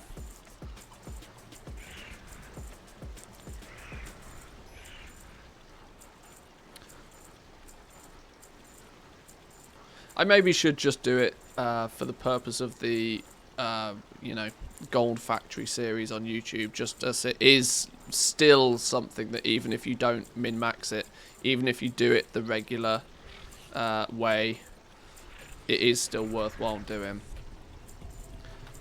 Class change when? Please tell me you've got a Tauren called Cash Cow. I don't, but I should.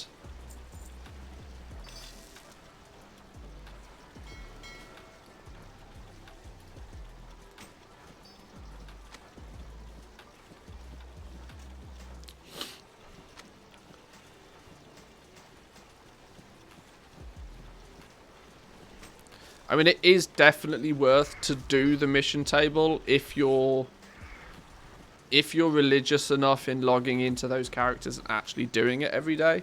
I'm just not.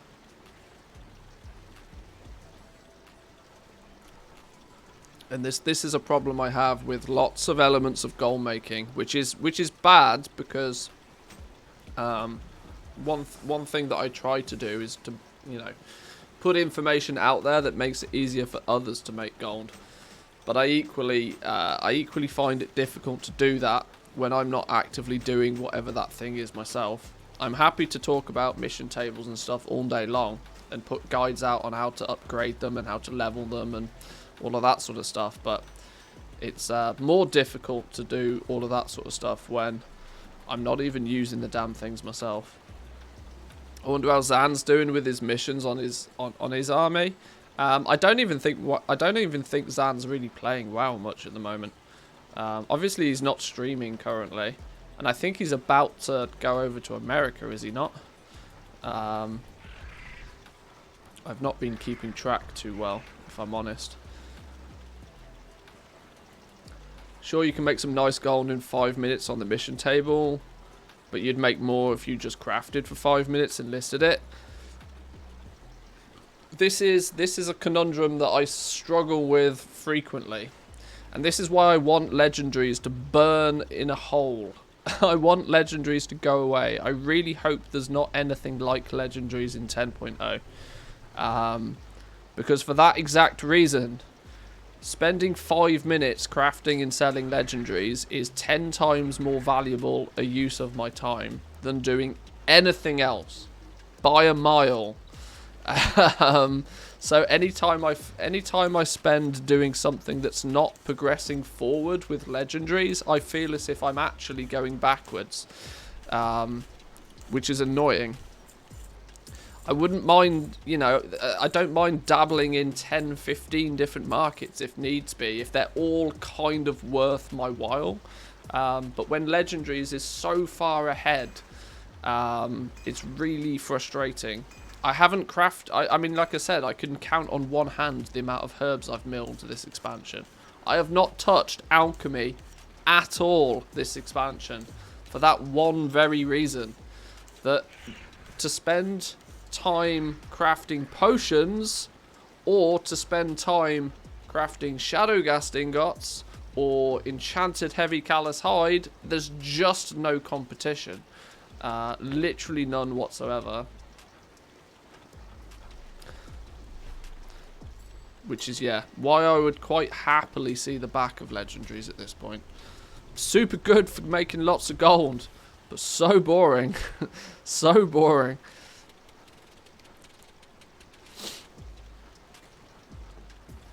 He posted on his Twitter that he's going to be back either today or tomorrow, I think. Oh, okay. I'm sure I'll check in with Zan on his stream when he goes live.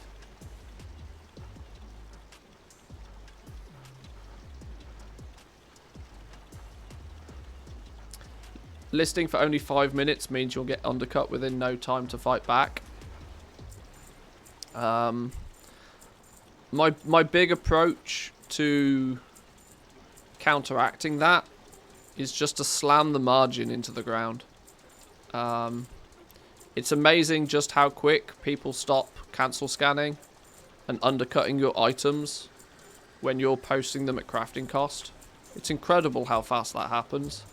And then once they've gone, your margins naturally sneak up again. It's not the perfect solution, and it requires you to basically do nothing more than break even on most of the stuff you craft and sell.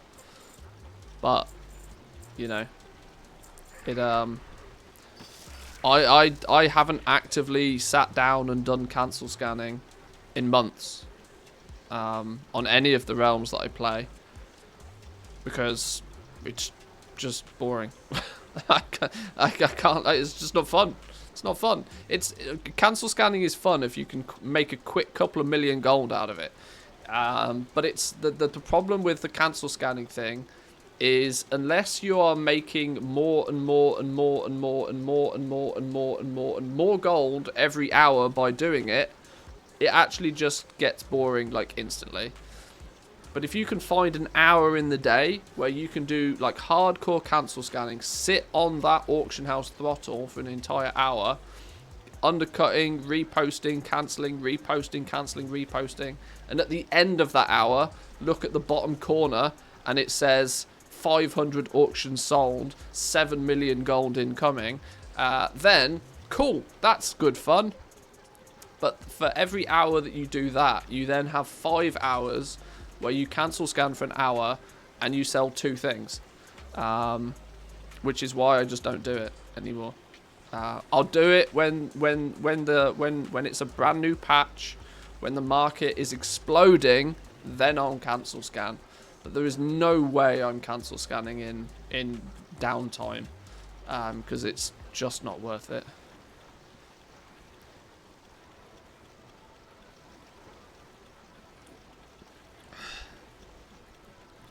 I'm so done with Legos. Even though I've made bank, I want the shit gone and don't want it back for the next expansion.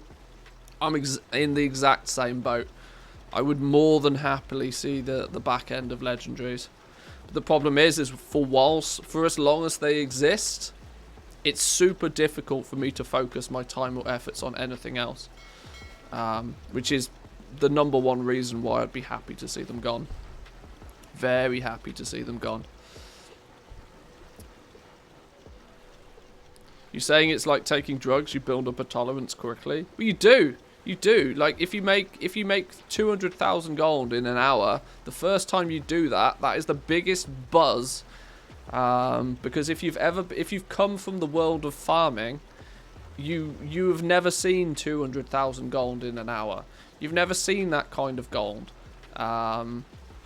When you then, make that 200,000 gold an hour on the auction house through some cancel scanning, it's good fun the first few hours you do it. But then you want 300,000 gold, and then you want 400, then you want 1 million, To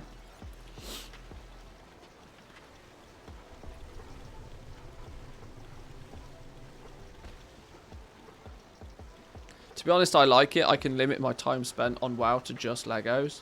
Well, that's also true. There is 2 sides to it. The fact that, yeah, I can quite comfortably log on, do a bit of crafting, relist some auctions. If I wanted to, I could probably condense my entire playtime to about 20 minutes a day per realm. 20 minutes a day per realm, and I'd probably still make 10 million a month by doing it. Purely by just min-maxing the crap out of Legos.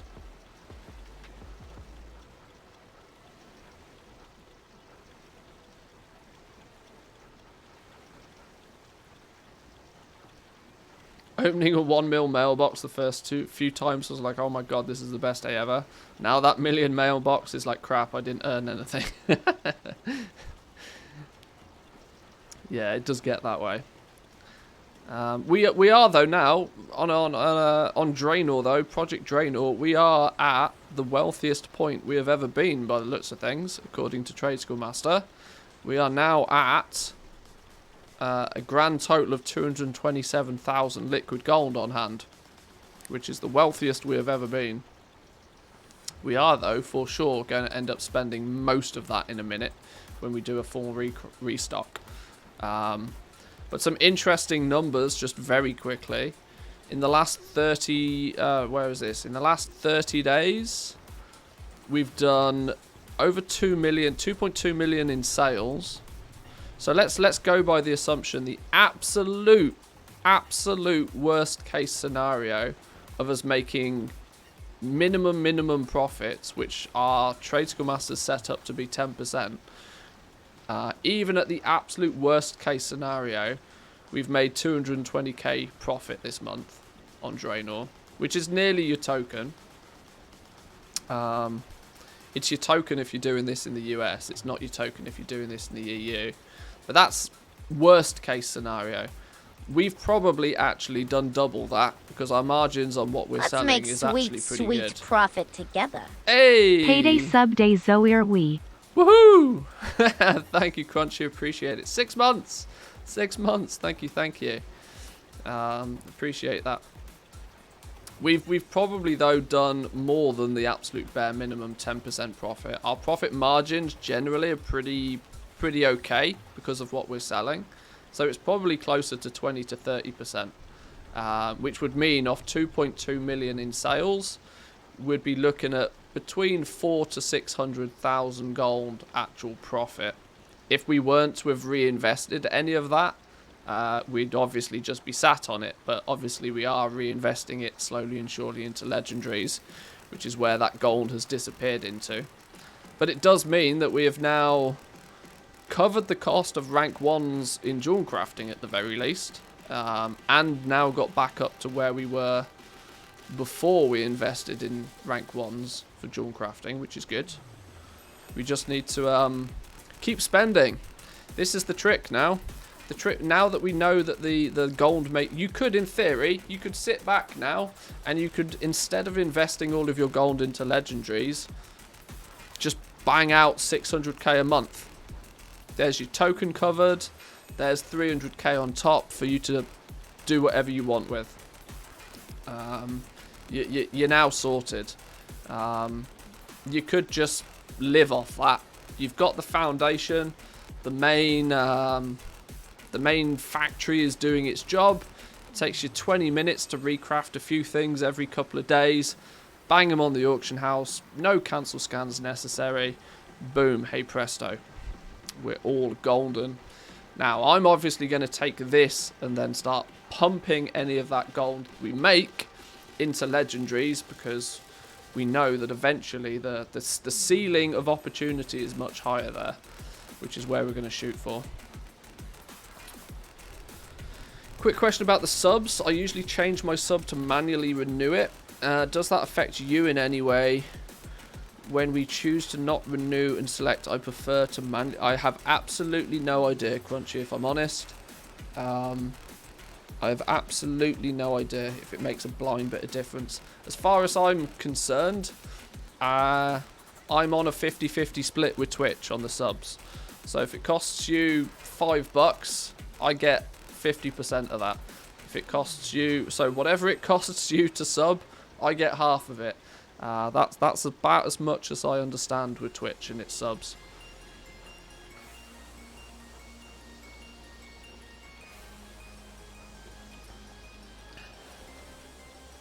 Yes, it's Twitch takes 50%. So scammed.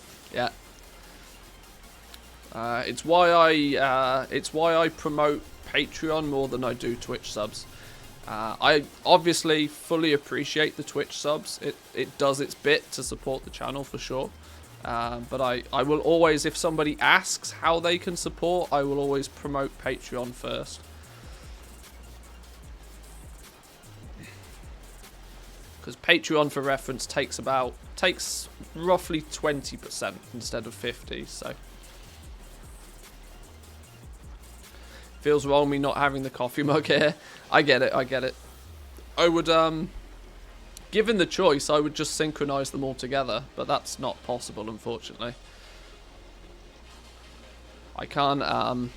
I would love it if somebody could support on Patreon, but me to also then, you know, offer some benefits on the Twitch side. But yeah, you could just link your bank account. Well, I mean, there is a button for straight to PayPal, I think, down below, but that's not really something that people utilize nowadays. And I don't really want people to press that button, if I'm honest. That feels a little bit too... I'm not so comfortable with that. The biggest reason I promote the Patreon is I feel as if I can offer something substantial back with the Patreon as well. At least with Patreon, you get access to the Discord, you get access to the premium channels in Discord, you get the TSM profiles and stuff as well. There's more stuff I can do with the Patreon. I think I'm the only one who has ever donated directly my full massive €1 donation. Probably, and I think that was just because I asked somebody to test it at some point. I don't think I've ever promoted it didn't work for about 6 months apparently.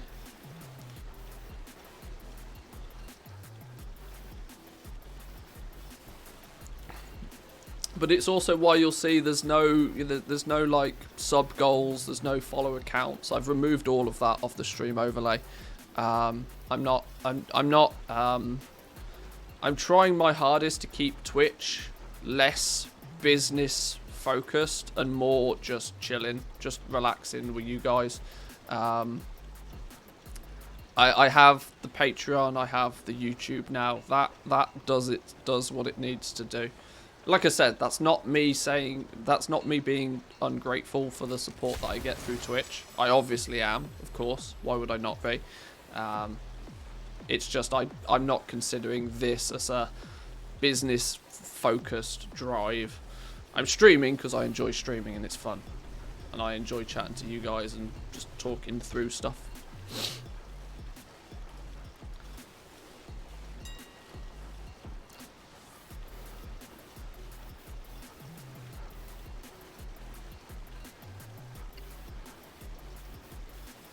I'd love to support you on Patreon instead of here, but the reality is 99% of the time I'm interacting with you, it is here.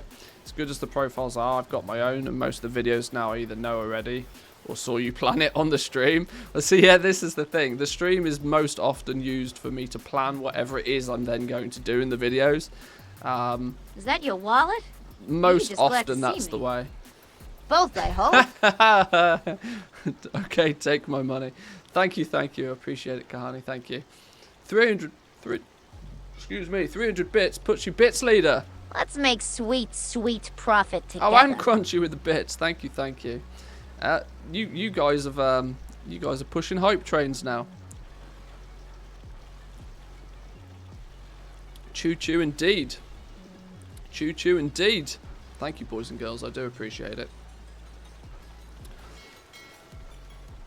What are the hype train emotes that we get today?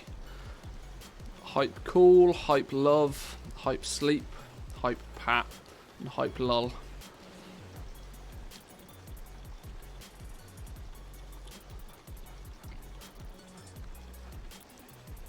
Right, back to hype work. I mean housework. I don't think anybody has ever considered housework hype work. Two very different things. Very different. Buying Corthite at 960 gold feels like a punch in the D. It's a reality though. It's a reality when there's nobody out there farming the damn things. And it's a reality when you need 40 of them to craft a single legendary. People still want their legendaries and they still expect their rank 6 legendaries to be cheap. But if nobody's putting the time and effort in to go and get the materials needed to make them, crafters can't make them at a good price. It still pains me to think that there was a period in time, even on the big servers, you were picking these up for like 200 gold a piece. It's just outrageous numbers. And the reason they've stayed at these prices for so long is because this is the price that people have to pay, and that for as long as the rank 6 legendaries still still sell, that, you know, the materials are equally still going to stay high. Supply and demand, baby. Supply and demand. There's still a demand for the crafted items. There's not that much of a supply of the bottleneck material, though. Yeah. Fun, right? Fun. This is going to be our home soon. We've actually made a bunch of gold off Korthite crystals, because on the early days on Draenor, we were actually just selling them. Now I think I'm just holding on to them because I know very soon I'm going to need them, and the price isn't really changing on them. So there's no real significant difference to selling them or keeping them to use. Let's look at a recraft then. I'm guessing TSM is updated itself and knows what's going on. Yep, cool. So if we do a restock now, what's the damage on a restock on Draenor? Blacksmithing, jewel crafting, leatherworking, tailoring. Yes. Restock, go. Oh, okay. 100k worth of materials to make 200k profit. Absolutely. All day. All day. Is there anything on the list that looks out the ordinary? Not particularly. Right, tailoring and leatherworking. Let's get some gathering on the go then. Right, callus hide. Are we turning that into heavy callus hide? We are, yes. Let's not get busted by that one. Let's check the price of both of these, callus hide and heavy callus hide, because if we can just buy the heavy callus hide, we will. 300 for the heavy callus hide. Callus hide itself is 27, so yeah, it's going to be cheaper to actually buy. It's going to be 30 gold cheaper, which weirdly makes it worth, but that's only because this is currently expensive at the moment. So we need to buy, what do we need to buy? Let's just buy a couple of stacks of callus hide. We also are then going to need heavy desolate leather, a stack of.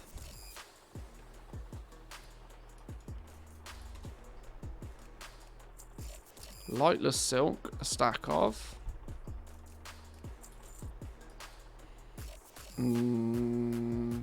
Pink dye? What do we need pink dye for? What the hell are we making? Oh, it's a vendor mat either way. Okay, now we just need... In fact, we're making disgusting amounts of crafter's marks. Meaning we're going to need more materials after this anyway. Oh, the pink party hat. You're right. That's probably it. You're probably right. Do we have any gold for vendor mats? No. So let's grab these out. Let's also send this over along with... should we just say 40k? Hang on. Is that enough zeros? Yeah. Go.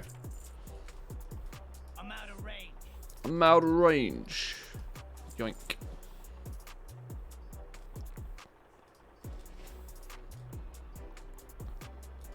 Curing salt, penumbra thread, and pink dye. I have no idea where you get these pink dyes from. Always in stock. Curing salt is over this way. Hang on, isn't one of these a tailoring? General, trade and repairs. Tailoring and leatherworking supplies. Oh, great. You don't actually have the pink dye, though. Okay. Alright, well, if we don't get the pink dye, it's not the end of the world. I'm not going out my way for it.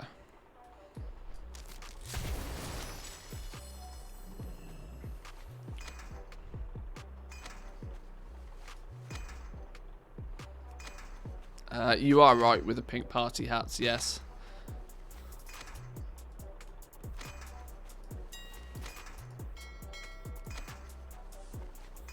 Haha! This is why we craft them. This is why we craft them. If you don't craft it and don't list it, you'll never sell it. But if you do, occasionally this craziness happens. 168 quick octane ring for nearly 4k on the largest server in the EU. Sure.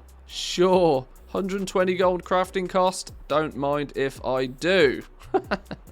Yoink. Love it when that happens. Shrouded cloth bandages, are you mad? Okay.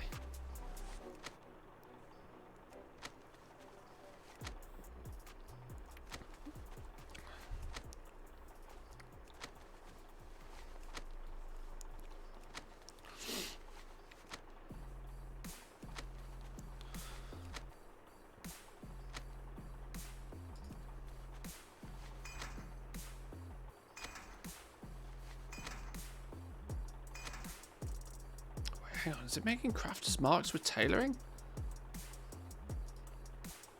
Really? Okay, that seems very weird to me.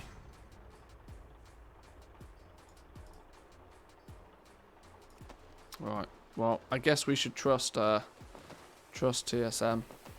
That's a very dangerous position to take.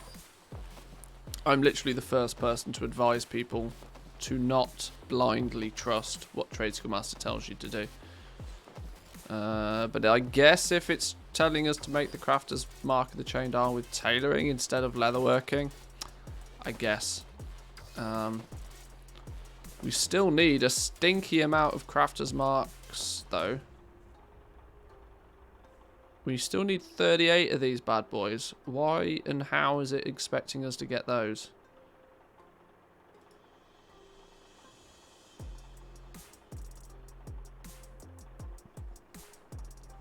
Um, 550 gold a piece with leatherworking.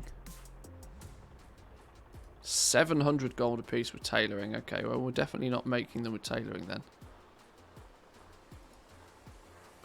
I'm not sure why it's not telling me to make these. I think there's while I can't confirm nor deny, I think sometimes it's sensible. For example, in this scenario, if we look at our gathering list, you can see here that it says that we need 28 of these. That for the material list to actually populate properly, you then need to go back into crafting and you need to add 28 Crafters Mark IIIs to your list. Then the list will populate with the correct number of materials. Really annoying, but it's a thing.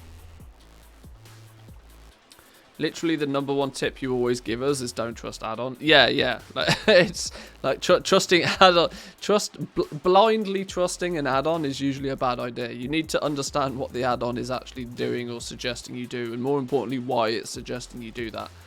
It should be there to. It should absolutely be there to ensure that it does the logic for you to begin with. Takes a lot of the thought process out of it. But you would definitely want to know why it's doing what it's doing. That would explain why I was hopping around constantly buying more materials the other day. Yeah, this is it. So now, for example, we know that Crafters Mark IIIs, we need 28 of them. If we were to look at Crafters Mark III and we can determine that, right, well, the two professions we have leatherworking and it's going to cost us 550 gold, or tailoring, it's going to cost us 770 gold. What I should probably now do is go into leatherworking and say, how many was it? 28. Select this, go 28, and then add to queue. Boom. That's going to add them to the list. And what that should now do is populate the gathering list with actually the amount of materials you need. That should stop you bouncing about all the time. Allow you to just gather everything in one go. It's telling us to make the crafter's marks of the chained aisles with tailoring. But now I can go back and buy some of these items with confidence that this is probably all we'll need to make these at least. What we do know that we need is 6 crafter's marks of the chained aisle. of which our options are 4,300 gold apiece with leatherworking and 4,200 gold apiece with tailoring. So hence why it's suggesting that we make them with tailoring. How many did we need? We needed 6 of them. So let's go 1, 2, 3, 4, 5, 6, and then add those to the queue as well. This should now be our actual proper list of materials. So let's buy up 47 callous hide.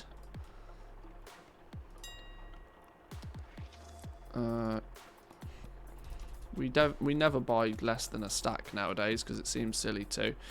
We need 1,000 lightless silk. Whoa, whoa, whoa, whoa, whoa, whoa! Hang on, that was nearly a big mistake. We need 800 pallid bones. We need 7,000 shrouded cloth. Right. With that in hand, we should, in theory, apart from obviously some vendory stuff, be able to bang everything out. Now this is a problem with Crafter's Marks and Trade School Master, one of which will go away eventually because they are redoing the gathering system completely. Now I hope that TSM 4. What's it going to be? 4.12 will be out for patch 9.2. I am slightly concerned that it won't though, because I've not even heard a sniff about there being any beta testing of 4.12 yet. And added on to the fact that patch 9.2 is going to bring about all of these extra optional reagents. I have a horrible feeling Trade School Master's just going to crash and burn in the next patch unless they happen to have a big update that's literally ready to go. I'm relatively sure when I say that patch 9.2 in TSM is not going to be a good time. I'm hoping they can prove me wrong, but I'm not hoping for any good things to come from TSM in the near future. Just by what I see, you know, their development schedule being, and with everything new that's coming in patch 9.2. Yeah. Not too optimistic on the new system. They've been going backwards since TSM 3, trying to cater more to the casual base. Maybe. People will just sell the armor without the add-ons, probably. Well, it's not so much about the auctioning side of things. You can kind of get the auctioning to do what you want it to do without too much difficulty. The problem is crafting is terrible, and crafting has been terrible this entire expansion with TSM. It didn't work for legendaries in 9.0. It basically works for legendaries sort of now, but actually it doesn't do a great job of crafting legendaries even still, because it's not smart enough to pick the cheapest way of making any given rank. It automatically defaults to the only way that it knows.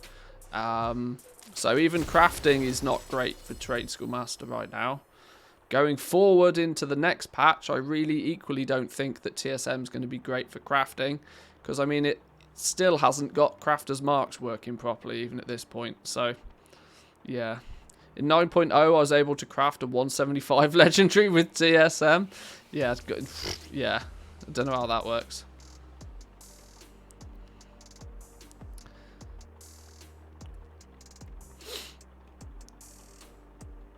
Need a spreadsheet to calculate the vestige of the first ones and other reagents. Yeah, I think they need to do some. they need to do some, and they need to do it relatively quickly.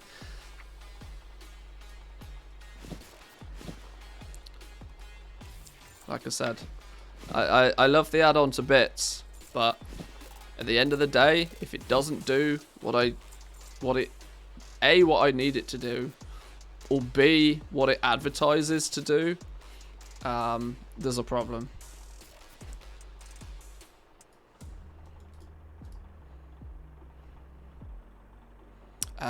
Did everything that we bought then? Do we actually need all of it? I think we do, yeah.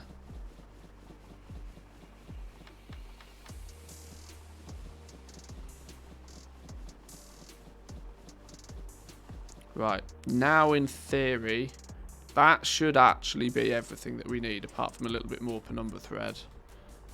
Trade goods, general goods, which one is it? I can never remember. You. Right, let's craft up all of these things then, and then we should be good to go. Good thing is, if it's broken for crafting legendaries, I know a guy who can fix that. Well, indeed, indeed. Legendary stock tracker is here to save the day. Feel free to throw a link up in chat.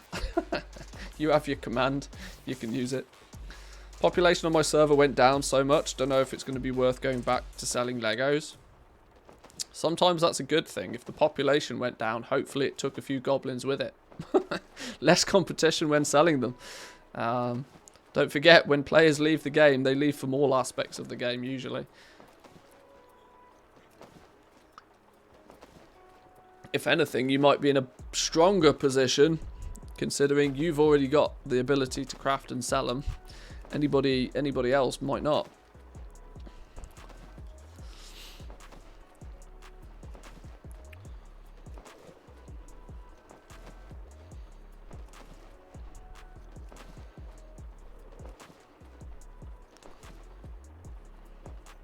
No, it's still telling me to go back and buy yet more callous hide. Right, well, I have no idea how to fix this problem then.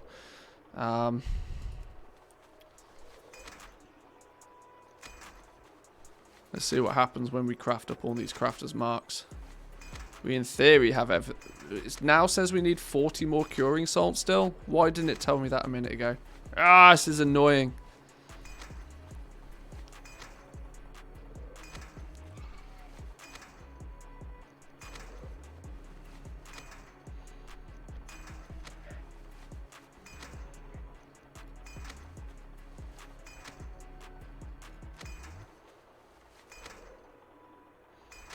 Stock on everything and you'll be good.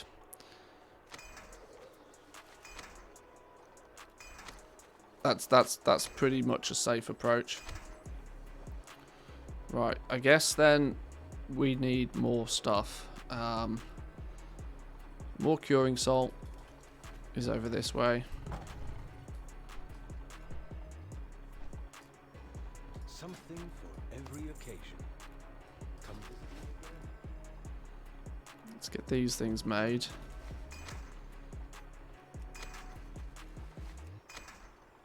I should probably just build in on my TSM profile. I should probably just build in having like 20 or 30 of these just, you know, ready and waiting to go. If I build in crafting, the problem is I can't easily do that though, because I'm not always going to be crafting them with the same profession.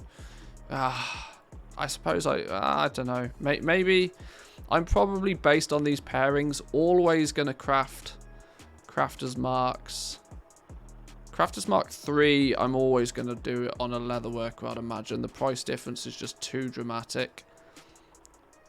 Primarily because of lightless silk.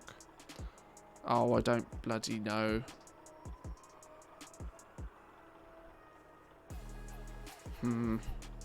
Yeah, I don't know what the solution is to this. The solution is to wait until they redo the gathering system.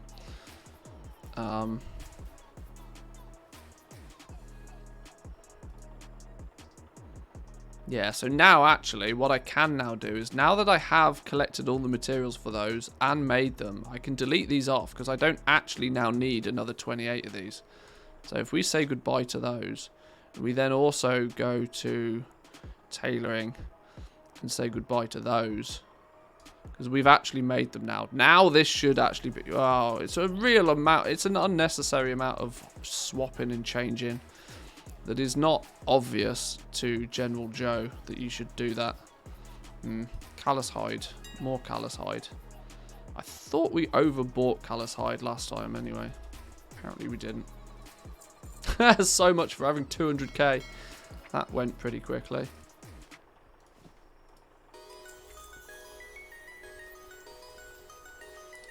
I even stock vendor match just because I'm lazy to go gather on every other legend. Well, yeah, there is that. This is hence why on this realm I have an entire guild bank just stuffed with arboreal shards. Just so that I've always got them at hand and don't have to go finding vendors for them. Right, in theory, actually, we should be able to bang through all of these now. Go, go, gadget, go. Apart from the pink dye business, but we'll worry about that in a minute.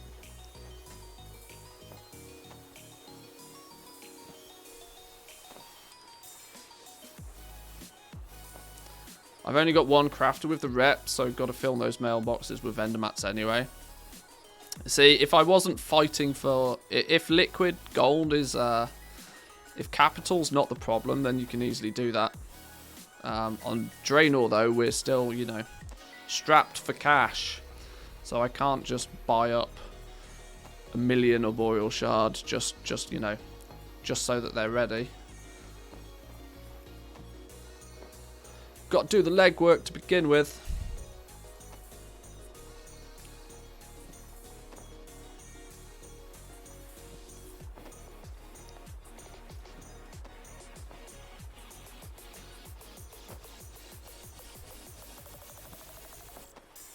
How much gold did you have at the Shadowlands launch? I stepped foot into Shadowlands with 1.4 million gold. On my, what at the time I would have considered my main realm. We now have a lot more. A lot more is the easy answer. I don't actually know how much liquid gold I've got now. It's not really worth me quoting liquid gold at the moment because I'm deeply, deeply invested in so deeply invested in legendaries. It's not even funny. I've for the fact that I've got what did we work it out as? Is this character logged on? This character's not logged on. I think on this one realm, I think on Sylvanas, I've got somewhere in the region of about 20 million gold in pre-crafted legendaries ready to sell. Now, obviously, to craft those, you need to have at least had that gold in the first place. So it's difficult to put like an actual number on. You know, we started with not much gold. We started with lots of knowledge, lots of enthusiasm, but not a lot of gold. We turned that into a lot of gold, and now we're turning that big pile of gold into more big piles of gold. In many cases, as fast as we can.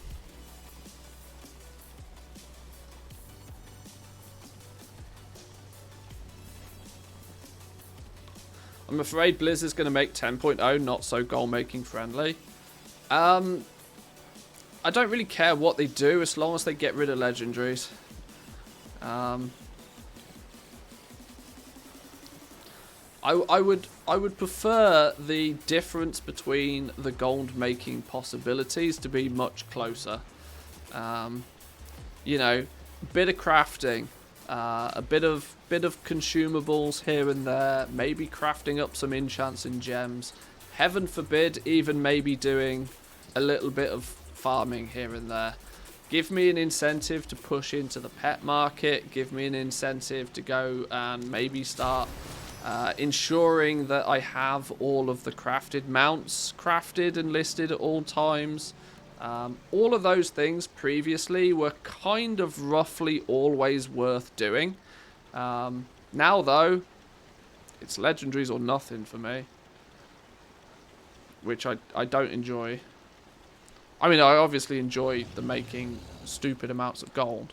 But yeah, there's a definite downside to legendaries being so overpowered. Definite gold downside. People don't get that the gold boom that we had at Shadowlands launch might not come back in terms of how fast you could make money. Dude, 9.2. Just wait. Just wait.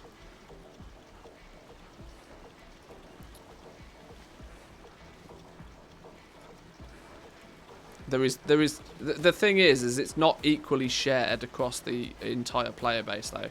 You're right that in patch 9.0 when Shadowlands first launched, there was a really good gold making opportunity regardless of who you were. If you were a herber miner, there was really good opportunities for you. If you were just a gatherer in general, there was good opportunities for you. If you liked to grind mobs for rare drops, there was good opportunities for you. The 2x4s were good because the world BOE drops were good. Lightless Silk was also selling for crazy amounts. Farmers had it good. Crafters had it really good. People who got very geared very quickly had a great time boosting early in the beginning of the expansion. Everybody that wanted to make a bit of gold from their, their market of choice had really good opportunities. Most of those really, really good opportunities are never going to be anywhere near as powerful as they are at the beginning of an expansion.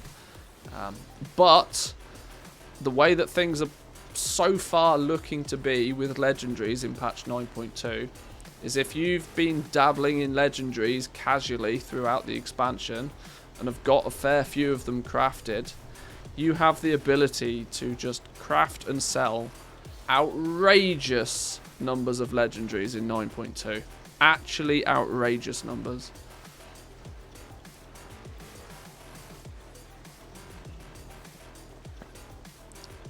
There's not a single person playing the game that won't want a rank 7 legendary. On top of that, there's a very, very good chance that the majority of the player base will also want at least one more rank 7 legendary. Maybe even a third or fourth. Which, yeah, is good news for anybody able to craft them.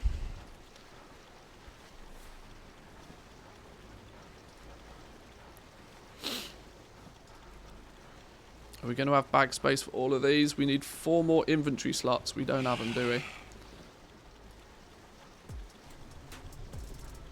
Will the Lego belt be upgradable from 265? We don't know. We don't know. We don't actually know the full extent of what rank 7s are going to mean or look like. But the logic is still there. That people are going to want at least one rank 7. Every single player that plays the game on every single character that they plan to play the game on is going to want a rank 7. Now, they might be expensive to begin with. Some people might not be able to afford them. Some people, will be happy with their rank 6 for a while. But ultimately, everybody's going to want one given the right opportunity to get one. When you can equip 2 legendaries, there's a very strong likelihood that you're going to want a second one of those as well. So, whatever the demand was like for legendaries in 9.0, and whatever the demand for legendaries was in patch 9.1, you can almost double that in patch 9.2. It's going to be chaos. What we don't know is just exactly how it's going to play out, so...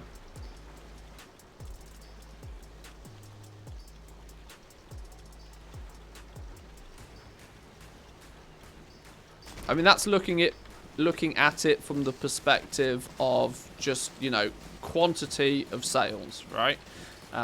There's very good logic to suggest that you may be able to sell nearly twice as many legendaries as you were at the beginning of previous patches. Obviously, we don't know, we don't know the full ins and outs of whether selling more is going to result in it being significantly more profitable. We don't know. But there's a good hope though, right? There's a good hope.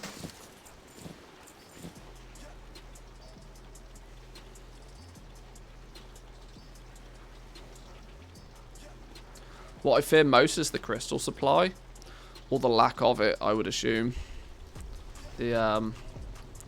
When everybody leaves Corthia and never has any intention of going back, there does become very quickly a bit of a problem on how people are going to get their rank 6s.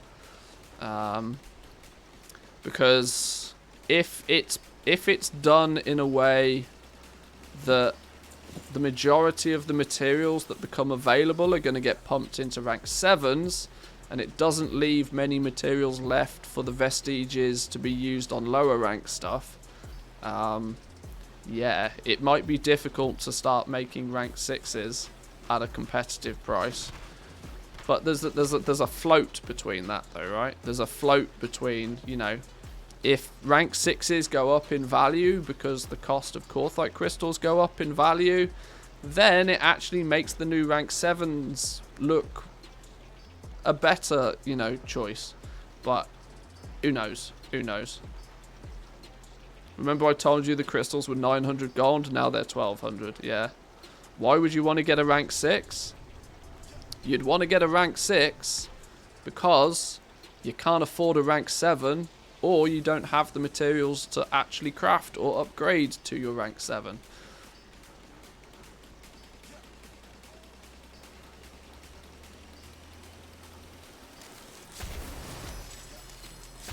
Let's not forget, at the beginning of patch 9.1, rank 6s were 150, 200,000 gold apiece.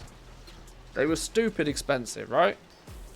And because they were stupid expensive, lots of people ended up buying lots of rank 4s because they were the cheap alternative and they were much easier to craft.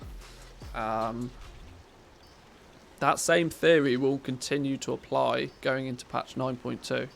Not everybody will get their rank 7 on day 1. There probably won't be the ability for everybody to get their rank 7 on day 1. If they balance the, what do they call the progenitor essentia, the pog essence, if they balance that in a way that it's a limiting factor to how quickly you can make your rank 7s, just like they did in rank 6, in patch 9.1, we could, you know, we could see history repeat itself, and we could be in a position where not everybody is going to get their rank 7 the day they become available. That's a bargain. I spent 350k on mine. Well, there you go, you see. Rank 6s in the first week were expensive. It was those who were willing to pay the price got them first. Everybody else had to wait.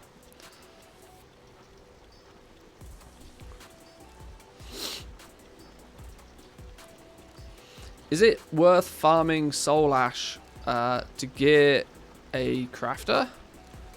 I'm not sure what you mean.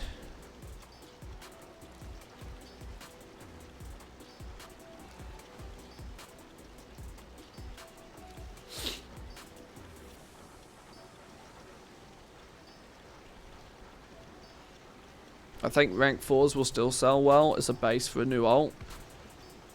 Yeah, me and you both. I still don't have any reason to be selling out my rank 4s. I still think they will comfortably sell. Rank 1s for your free ability to get the power will always sell. They will always have their place just because it gives you the power. Even if it's only item level 190.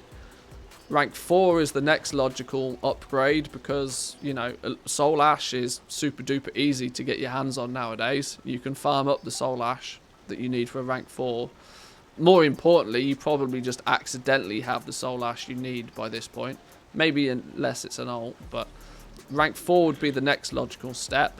Then you might look to upgrade to a rank 6 if rank 7s become stupid expensive. Or you might choose to just go to rank 7, we don't know.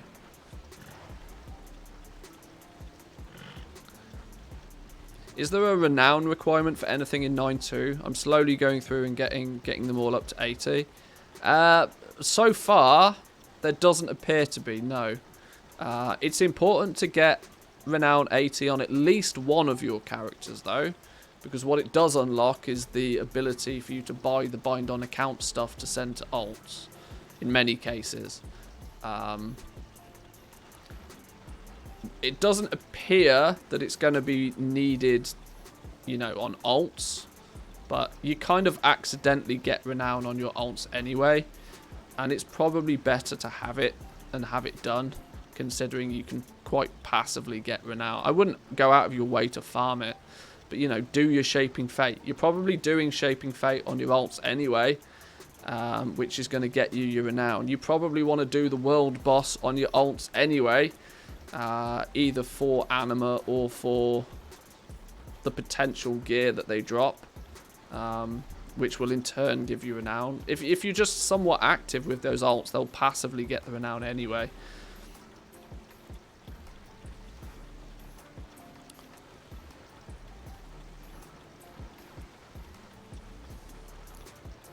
Guess doing some Torghast is not a bad idea then. If you can Zerg it, yeah, if you're geared enough to absolutely blast it, which is not out of the range of possibility, I think you can comfortably get renown from completing like as low as rank, like levels. They're not levels, are they? What are they? Like floors. Like the lower level floors, I think you will still get a renown if you complete them. And by the time you're 200, 220 geared, you just walk through that.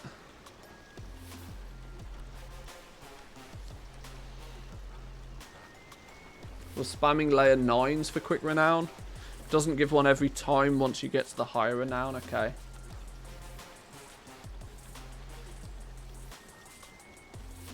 When can I craft a Vestige of Origins? You unlock the pattern for Vestige of Origins in Chapter 4 of the 9.1 campaign.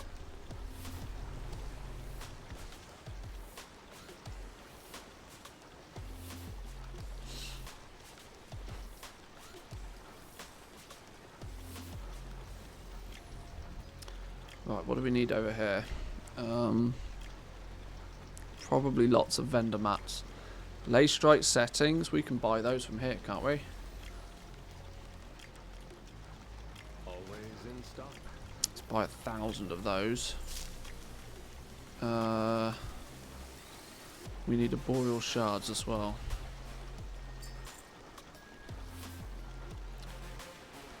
There's a good chance we're going to need more malleable wire.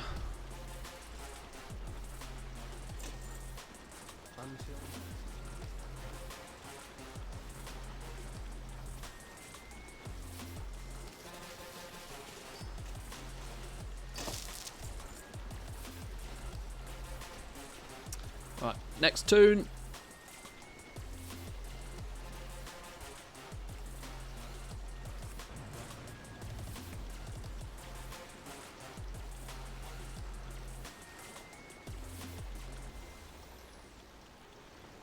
Have we been selling anything in the background? I've not been paying attention. I mean, we probably haven't. This is not the time of the day to be selling stuff, but... Oh, we sold that one super duper expensive item level 168 piece of gear. Then a couple of Phaedrum necklaces at 600 gold each. It's a good thing they cost us only 400 gold to make. Wow! A 151 Deadly Sinvir ring for 87 gold. That's literally vendor price, right? It vendors for 40 gold. Why did I even bother doing that? These are the kinds of things that... this is why, you know, minimum price of 10% profit is not always a great idea. Because 10% of 64 gold is still only 6 gold. It's really not worth doing anything for 6 gold in this game.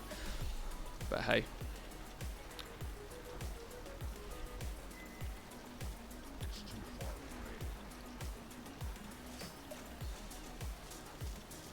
What do we need on this dude then? We should probably do the same thing. We should probably look at what the optional reagents are that we need to craft and add those to our queue. So 51 Crafters Mark 3s. If we make Crafters Mark 3... Oh, we're absolutely going to make them with Jawn crafting, right? Surely. Yeah. How many did I say? 50... 51? Add to queue. Secondly, crafters. We only need 2 crafters marks to the chained isle, so we'll just make those passively. Right, now we need nearly 400 Alethea ore.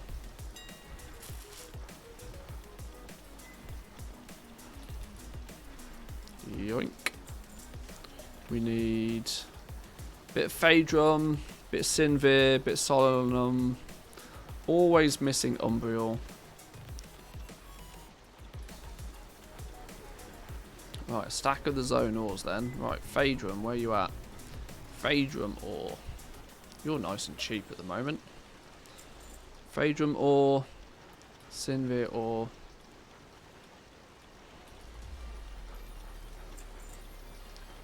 Phaedrum, Sinvir, Solanum.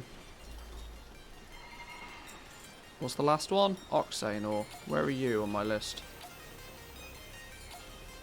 Oxane ore. You're also nice and cheap. Don't mind if I do. You should have added the Crafter's Mark of the Chained Isle to the queue as well. Yeah, I know. It won't make too much of a difference though. I'm hoping I just accidentally have the materials I need for those. Now that you have all of the gold, what is it that you do with it? Loads of things. Spend it on stuff. Pets, mounts, toys, all sorts of stuff. A lot of it, I reinvest it into making it easier to make more gold. It's kind of a bit of a vicious cycle. Bit of a vicious cycle. Scrooge McDuck. Yeah, just swim through it. Turn it into a big pile and just swim through it.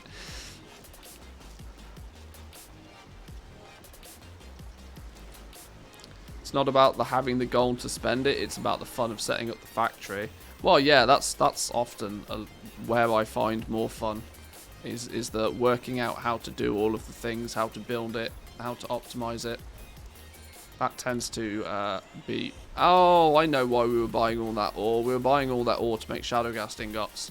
Oh, Christ. I just want to buy Shadowghast ingots. This is Draenor. They're 50 gold a piece.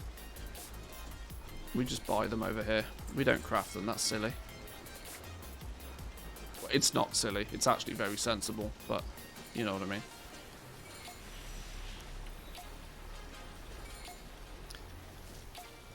I'm happy to give somebody 10 gold to make a Shadowghast ingot for me. It's fine. Factory must grow. We must increase production. More dots.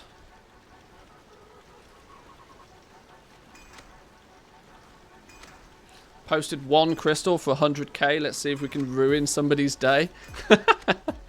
Good luck on that one. It's mean, but funny.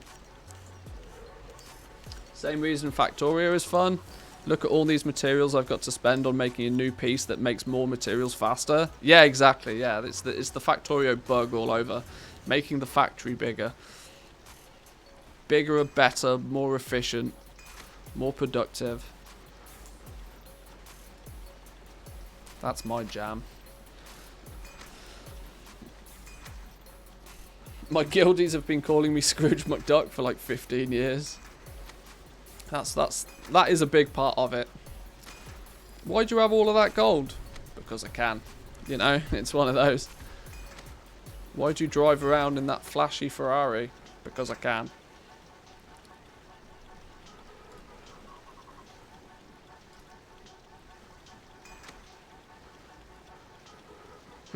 Still need mats. I knew that was going to be a thing. What do we still need? We need gems. God damn, we need gems. Does it mean we need to burn a bunch of lacerite ore for gems? Do we not have any lacerite ore? Oh my days, we don't even have any lacerite ore. Is lacerite ore on the cheap right now?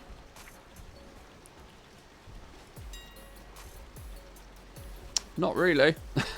Not really. Oh dear. Well, bang goes all of our gold again. Oh well. It's all good. Let's prospect this ore then. And then let's stop spending. Well, you have no choice but to stop spending. When you run out of gold, you have to stop spending. Oops.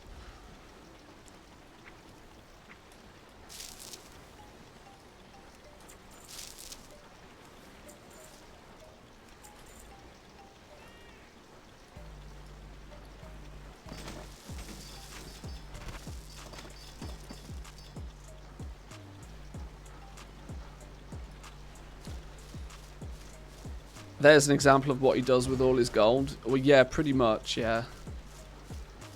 We make a bunch of it so that we can spend more of it on making more of it. And then when the stuff that we've made sells and we have lots more gold, then we buy even more things. And we do the whole process 20 times over until we have nothing more to restock. And then we're super duper mega rich and we all dance around happy. Prospect, lay strike, go. Last 30 days, 8 mil profit and 20 tokens. I think I'm doing something right. Especially considering every time I see you on Discord, you're also playing New World. So that's a pretty good effort right there for sure.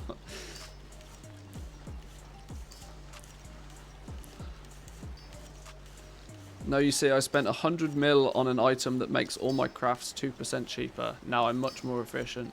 Yeah, that's the way to do it. It'd be really interesting if Blizzard were to do something like that. You know, they toyed with that idea in the Shadowlands beta. There was an optional reagent in the Shadowlands beta that gave a chance to gain an additional level when crafting, which obviously, as we know, leveling the professions can be done in about 3 minutes nowadays. That's not really the challenge. But imagine if they did something like that for the legendary crafting system. You made a full crafter's set of gear that gave you a chance to gain extra experience when crafting base legendaries. So that total of 450 experience you need to unlock a rank 4, instead of it taking you 45 legendaries, 15 rank 1s, 15 rank 2s and 15 rank 3s, you might get away with crafting, I don't know, 10 to 12 of each rank instead. Because your crafting is more efficient and you learn more experience per craft. That could be an avenue of progression even for the professions, which could be fun. It does promote a little bit more of the whole rich get rich system, but it's kind of difficult to avoid that, in all honesty, because rich goblins are always going to get richer because they have considerably more buying power, and it's that they're doing everything at nearly zero risk as far as they're concerned. Why would they add fun to the professions? You're right. You're right. What am I saying? I'm delusional. I must be hungry. Is it that time of the day? Oh, it almost is. Yeah.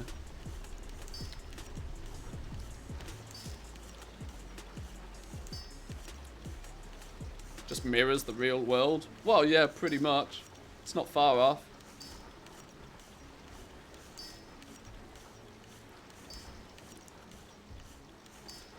Somebody obliterated the Korthite supply on Kazakh. The Korthite supply is going to be pretty dead everywhere, I think. The interesting thing for me is I've not even had the opportunity to stockpile any of it. Because literally, as much of it as I can buy is what I need to recraft stuff with. If I look on my main realm of Sylvanas, sure, I'm restocked to the hills. I've got loads of stuff crafted and ready to go. But even with all of my spare gold, it's not like I can just go out and buy 1 million Korthite crystals. I can't stockpile them even if I want to, because they quite literally don't exist. I can't buy something that doesn't exist. This is the only scenario when a material is so heavily bottlenecked, like Korthite crystals are. This is the only scenario where mega rich goblins don't really actually have much more of an advantage. Often in some markets, for example, if you look at a material that some people need to buy in large quantities, I don't know, let's take a heavy callous hide or something as an example. If the price gets good, it's not outside the realms of possibility for a mega goblin to step in and go, I'll just buy all of it. Then I've got it at a good price, and fuck the rest of you. You can't do that with Korthite crystals because they just don't exist. This is actually quite funny that somebody has tried to do apparently just that with heavy callous hide. Somebody has swooped in, and bought all of the heavy callous hide, reset it to 560 gold. But, like what often so happens when market resets happen, all of a sudden, another 3,500 of it appears because people empty their guild banks. This is why market resets are incredibly dangerous to do on the bigger servers. Fun to see people try them, but rarely do they succeed on the big servers. Buying everything and then putting it straight back on the auction house is just risky, because it just advertises to everybody what you're trying to do. Your best option is to buy it all, sit on it for a few days, and then drip feed it back in at a higher price if the price is stabilized at a higher point than you bought it at. But yeah. Did I just see Corthite crystals at Gold Cap? Did I really? Was that the oh, can you imagine if one of these sells? The thing is, that's done because that will never actually sell. Because there's no chance that somebody is going to accidentally buy one of those. There's no chance that that will accidentally get bought because you can't hold that much gold. Somebody might accidentally buy these though. This might work. This definitely won't work. I know what these people are trying to do, but they haven't thought about it. Because that would have to be, the person would have to be gold capped, and that would have to be the only auction that they choose to buy, which instantly means it wouldn't be a mistake. So yeah, I get what you're trying to do here, but it's not going to work.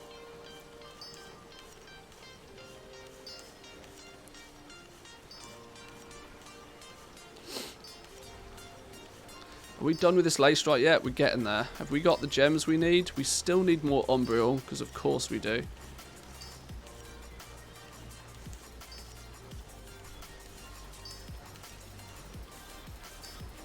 Makes the 250k one look cheap. It does. That's a very, very cheap shiny rock compared to the 10 million one sat next to it. You know what's funny though, is that exact tactic. In fact, I need to stop prospecting lace strike because I think I need some of this for crafting. This exact tactic here, there's one industry that abuses this all day long. The one industry that abuses this all day long is the watch industry, right? If you ever go into a jewelry store that sells, you know, nice watches, I'm not talking about your $20 Casio wristwatch thing. We're talking about a nice watch. The way that these jewelers sell the really nice watches is simple.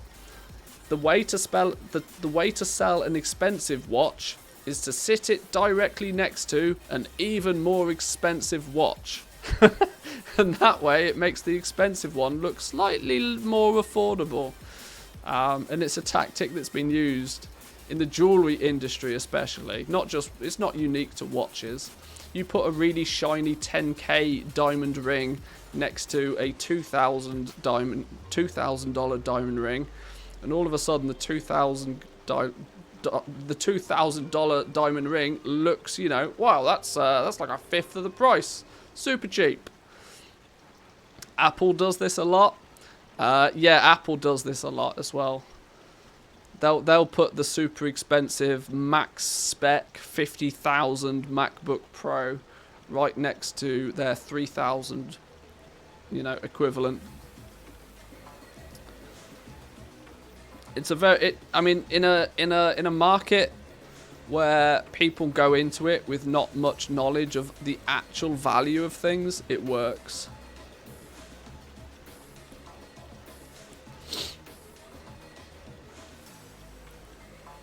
Orange went bankrupt because that didn't work for them. Purple parking also. I thought I knew why Orange went bankrupt, and I didn't think it was that.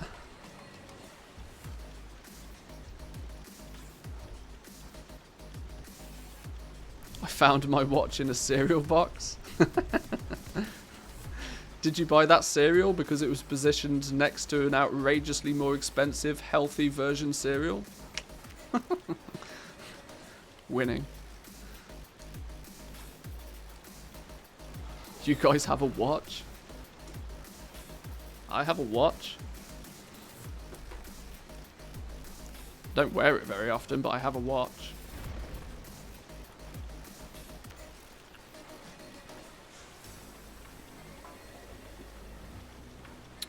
Right, can we craft up the rest of these?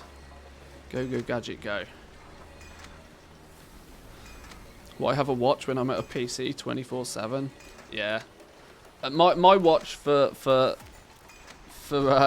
you may notice that my watch actually says 5 to 9, and it says it's Thursday the 15th.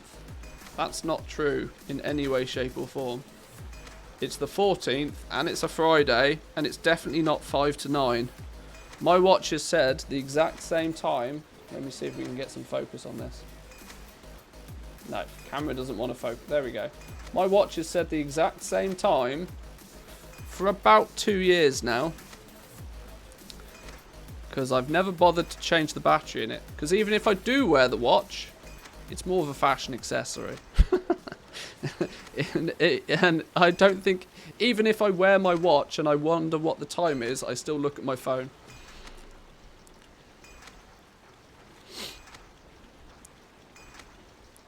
Even a broken watch shows you the right time twice a day. That is true. Unless it's a 24-hour watch. And then it's stupid. A digital watch probably won't. Haha, found a loophole in your theory.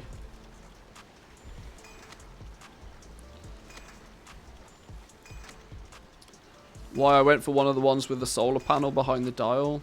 Yeah, in theory, the kinetic one would have probably been a better idea. The ones that charge themselves. Apart from the fact that they tick louder than they should do.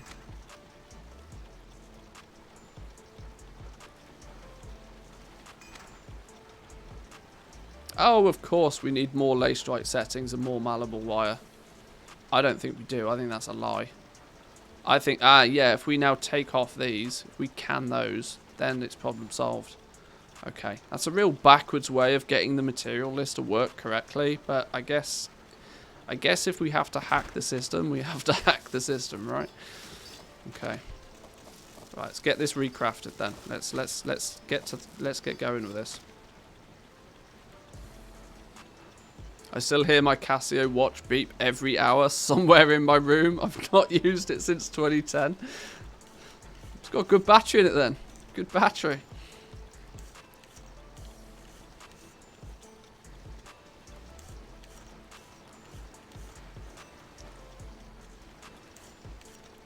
I'm fighting all the urges to buy every single piece of lightless silk I can see. It's, I don't think the demand for lightless silk is going to be quite as ridiculous as what it once was. Although, what I haven't done yet is I haven't assessed the material balancing on the new Crafter's Mark gear. Mainly because I still feel it's very placeholder. But it might not be a bad idea to look at that. That might be a job for Monday. Because yes, if it's if there appears to be something standout that seems to be required in a larger than normal quantity, it might not be the worst idea to grab a few of them. Nokia 3310 level of quality. Those things were built better than tanks were. I mean, I have to say that for legal reasons, living in Finland, but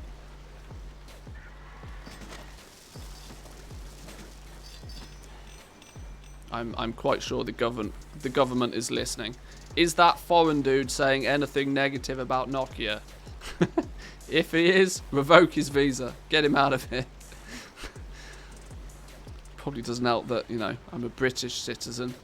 So, yeah, Brexit and that. So yeah, we love Nokia here. Wonderful company. Fantastic Wellington boots. Material Monday. Could be a thing.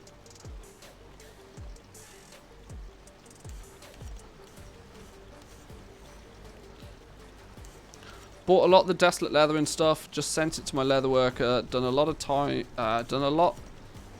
And he has 300 males.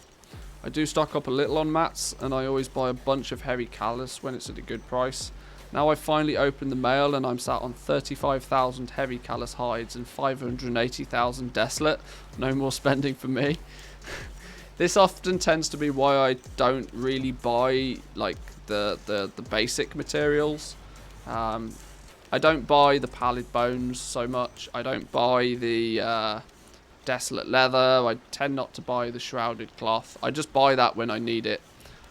Mostly because if it's 1 gold 50 for my shrouded cloth or 2 gold for my shrouded cloth, I probably don't care.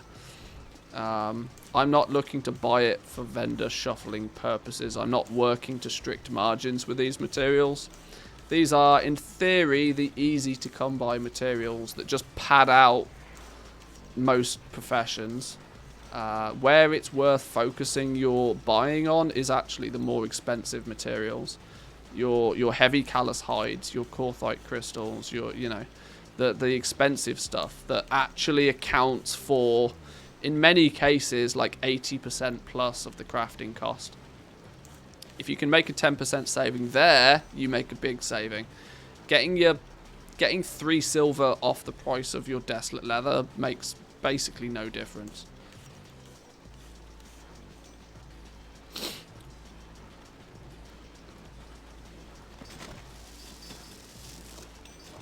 But obviously, it definitely helps if you're just chipping away constantly, buying stuff under whatever your smart average buy price is.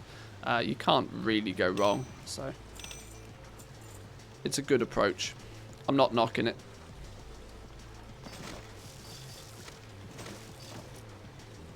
You jest, my Nokia shares are up 25%. I think they're doing bits right now. They've stepped back into the mobile market, and they're not doing too badly out of it. I don't think they actually make the phones, though. I think their name is on it, but I don't know, because I think they sold off all of their manufacturing. So I don't know who actually makes them, but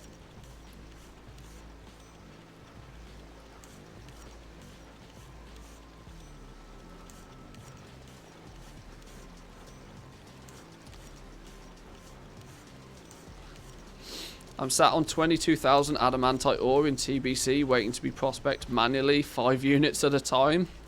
Ouch, is all I can say to that. That's a big ouch.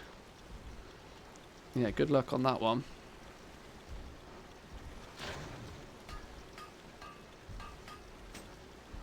I thought they sold to Microsoft. I think they did. I'm not sure if Microsoft is still actually the true owner of them, though. I'm not sure. They sold their mobile market to Microsoft. Microsoft probably still holds the brand name.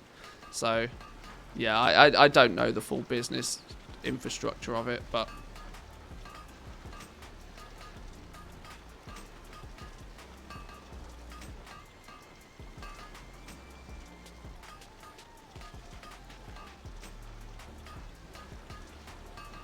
check the hydraulic press YouTube channel with the Nokia 3310.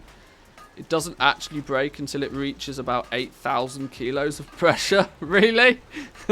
That's funny. You could literally sit an elephant on that thing and it will be fine. No problems.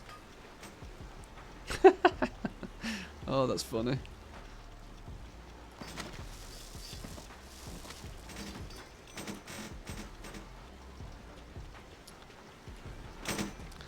Hydraulic press channel, another Finnish invention.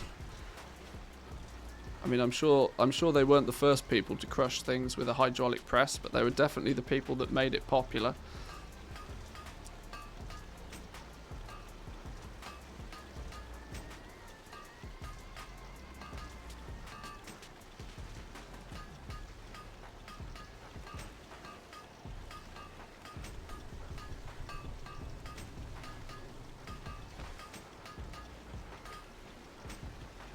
Right, I'm not going to mess about making all these clusters and duplets. Whilst it might not be a bad idea to do it, because we do actually sell some of those, it's just one of those minuscule things that, sure, it might use some of the gems, but it's going to take ages to do it. I would probably just rather vendor the gems, to be honest. We have ticked off everything on the list, though. We have done a full restock again. We've done a full restock. We've bought up a bunch of lacerite ore that we've not actually prospected all of it. We really, really, really do need to craft up a few legendaries, you know, for jewel crafting. We're sat on a significant amount of essences, actually. Based on the fact that we have unlocked rank 2. Where's me? Oh, we're wrong profession.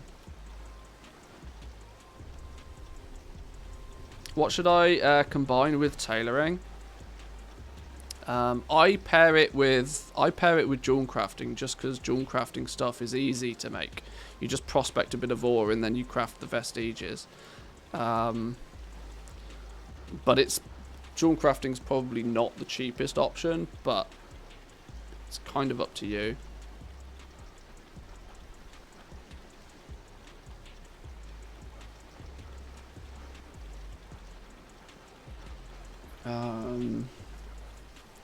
Rank 2 Shadowgast ring, ignoring Shadowgast ingots for a minute. If we start making legendaries, we will actually probably craft up our own Shadowgast ingots rather than buying them, because we'll be needing them in greater quantities. But we've got nearly enough essences here. We've nearly got enough essences for 10 rank 2s, which is going to do work for pushing us closer. We could either be making the rank 2s, or a vestige is... What's the damage on a vestige? 34,000 gold. If we were to make a rank 4, if we add a vestige to that, it has a cost of 44.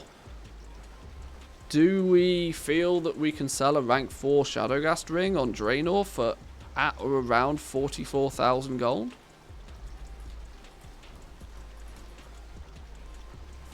$32.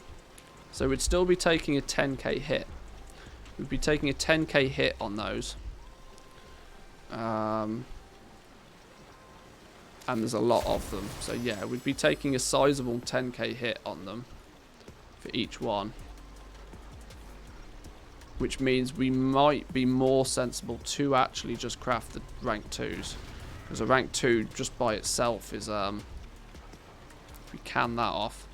A rank 2 is only 10k crafting cost out the... Now you see, that's where it's that's where you have to make a decision, right? Because a rank 2 at 10k crafting cost, we might not have much luck selling those. I mean, at the moment, a rank 2 ring is literally being listed for less than 2,000 gold, and there's boatloads of them. Without there being any significant market for these. I can either make a 10k loss on a product that I probably feel I might not be able to sell, or I take a 10k loss on a product that I think will be remarkably easy to sell. If you're losing 10k, you might as well do it easily. You might as well not make it overly difficult for you. Plus, there's also the chance that the rank 4 price, the rank 4 market price might bounce back. Probably not, because there's a huge wall of them here. But there is the chance all the same. Do you get more experience if you craft one like that? No. Regardless of whether I craft a rank 2 or a rank 4 by using a vestige, I still get the same experience. So it's all about damage limitation, really. But that's my thought process there. I can craft rank 4s and lose a similar amount of gold crafting the rank 4s as I would by crafting the rank 2s. The downside is it's going to cost me significantly more to create the rank 4s in the first place, meaning I can't craft as many of them. But I in turn should have a much easier time selling the rank 4s than I would the rank 2s. That's my conundrum. That's the or let an add-on calculate it for you. At this point, it's not entirely mathematical though. I get what you mean. Yes, there's definitely an add-on that can work that out for me. But what I want to try and get across is sometimes it's not entirely a mathematical answer. There could if the loss is the same, I have a decision to make, and it's not a mathematical one. I have a decision to make. Which do I feel is going to be easier to sell? Rank 2s or rank 4s? Now, I think making rank 4s is going to be much easier to sell the rank 4s. But we're not going to be able to craft as many of them as quickly. So there's pros and cons. This is why leveling up the legendaries with the vestiges is quite fun. And regardless of how good an add-on is, it's not always going to tell you the right answer. You've got to use your noggin. You've got to use your brain occasionally. At the same time, I should probably, considering we gain 10 now it gets really, really meta, right? We gain 5 experience by crafting a rank 1. We gain 10 experience by crafting a rank 2. We can, in theory, if we look at jewel crafting again, we worked it out that we're going to lose about 10,000 gold by crafting a rank 2. Which means we're spending 1,000 gold for every experience point. Remember that number. For every experience point, it's costing us 1,000 gold by crafting rank 2s. Crafting rank 1s cost us 7,000 gold. 7,000 gold for our rank 1s is the current crafting cost, but we only gain 5 experience. So actually that's about 1.2 thousand gold per experience point. So this is some of the things that you also have to try and work out. And that's also where it leads me to suggest that my spreadsheet does this quite well as well. Because what you're trying to do is you're trying to buy experience points as cheap as possible. What can I craft and what do I think I can sell to gain as much experience points for the least price? Because you could, in theory, you need 450 total experience to unlock rank 4. Doesn't matter what you craft to get there. The default is 15 of each. But it doesn't matter.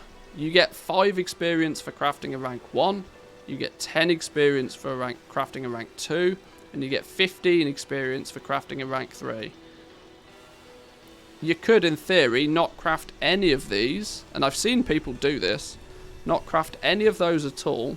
And just power up using solely rank 1s. Which is something like 90 rank 1s or something ridiculous. Yeah. Bang on 90 rank 1s. You can just craft 90 rank 1s. Not craft a single rank 2 or a single rank 3. And unlock rank 4 by just crafting rank 1s. Is entirely possible. And then it's going to cost you 500,000 gold. That is the super duper mega easy way. And then just sell those rank 1s for as much as you can get for them.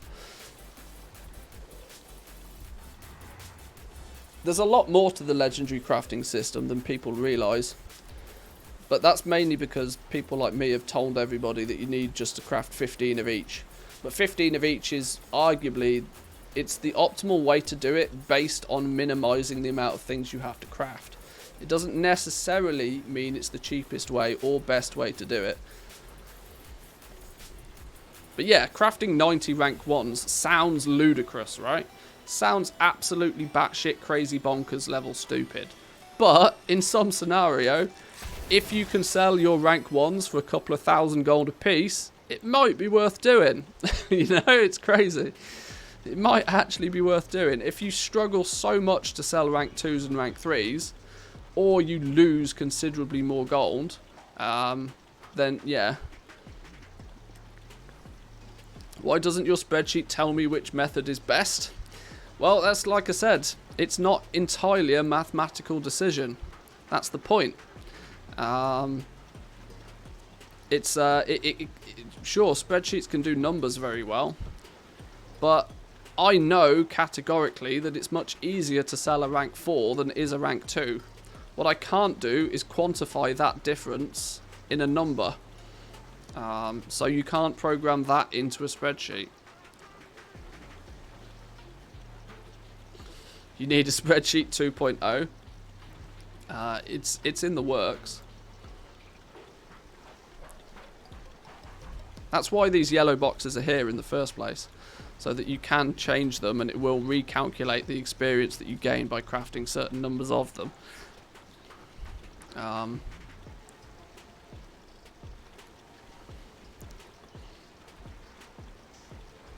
But it is quantified as sell rate, but we don't have sell rate data for individual ranks.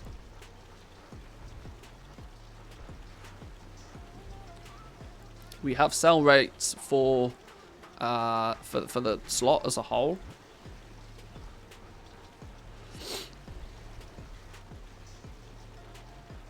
Auto magically.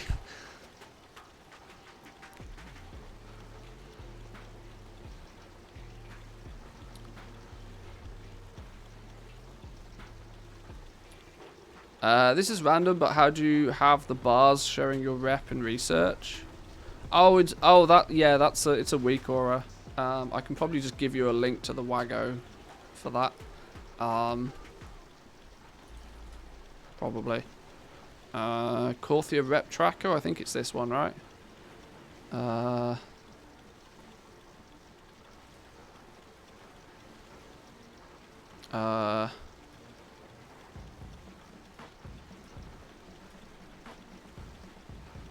Information. There we go.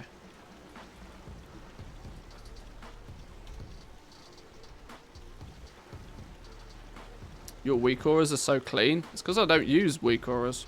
This is literally the only thing I use weak auras for. I don't really use weak auras.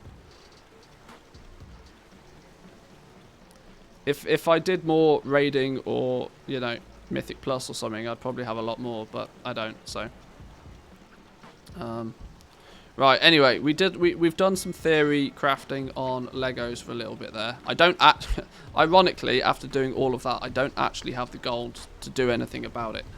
But when we sell through a bit of this stuff, we will have a little bit spare gold to dump into crafting some more legendaries.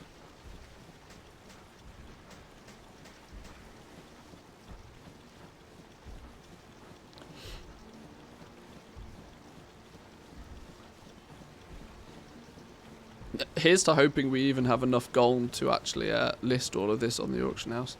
I'm sure we do. I'm sure it's not going to cost more than a couple of thousand gold to list all of this.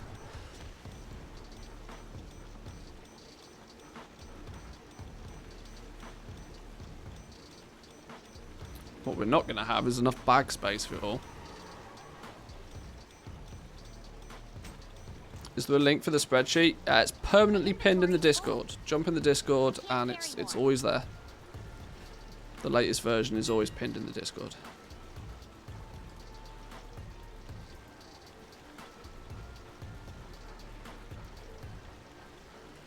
Don't really have the gold to get into the legendary market. Where else can I find profit?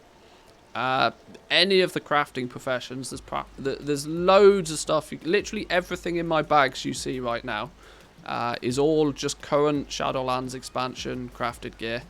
All of it you can squeeze profit out of. It's the profit that I make by selling all of this stuff, which I then use to slowly but surely get into the legendary market. Check out the how to make a gold making factory thingy. Where is it? Where's my channel? Hang on.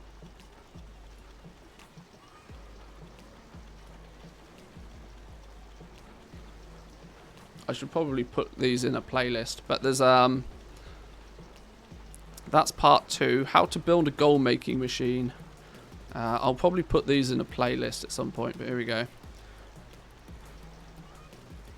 Check this out, and ignoring the timestamp, check this out, and then part 2. They go over how I suggest people just start. You know, from 0 to being super duper mega rich. There's a part 3 of this coming out soon. Part 3 is going to be... I'm waiting for a good time to actually record part 3 because I need a little bit of liquid gold to make part 3 make sense.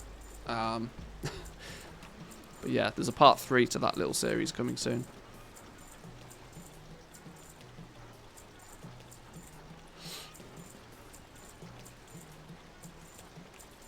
Who else has the problem that sometimes during home office, someone actually wants that you to do something work related? It's a real pain, that, isn't it? Real pain when people expect you to do productive things.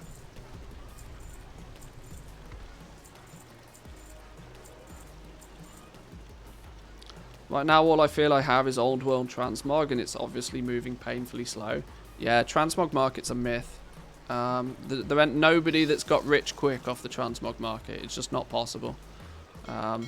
Using transmog as a way to build wealth, terrible idea. Terrible idea. If you're already wealthy in the game and you want to go farm up some transmog and slowly but surely build up this collection of semi-useless stuff that you post on the auction house every day for a very, very minuscule drip-fed you know, wage, then sure, you carry on. But I would never recommend anybody the transmog market as a way of trying to get, you know, that starting gold. Literally everything else in the game is better. Like, without question.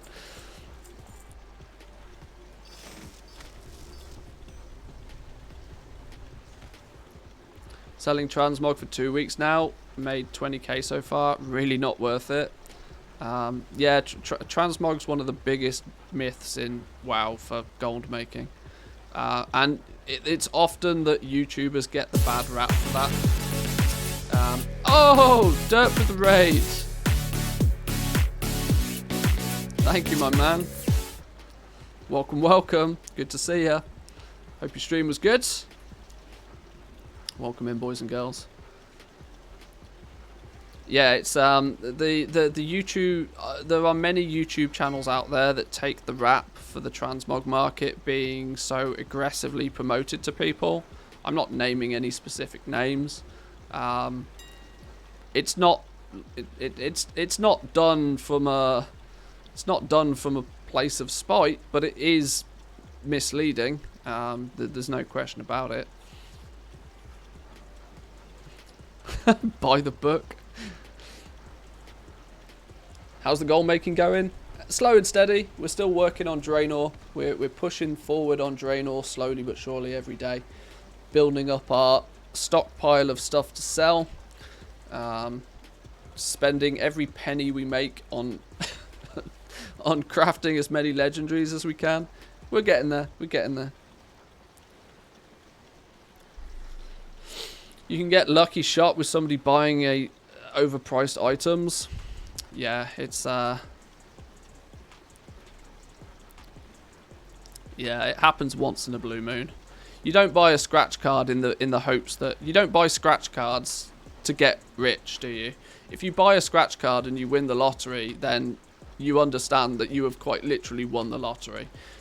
Nobody in their right mind buys scratch cards as a way to get rich, because that's just not how it works.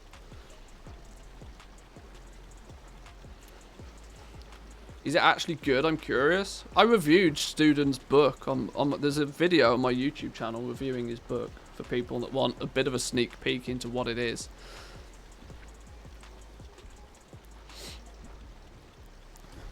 Buy scratch cards to be able to buy more scratch cards.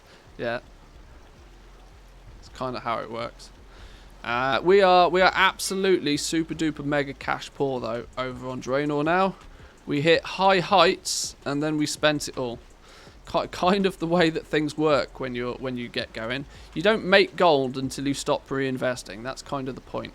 But throughout this entire journey so far, every time we've gone up a big amount and then gone down a big amount, it is because we're reinvesting all our profits into being able to craft and sell more.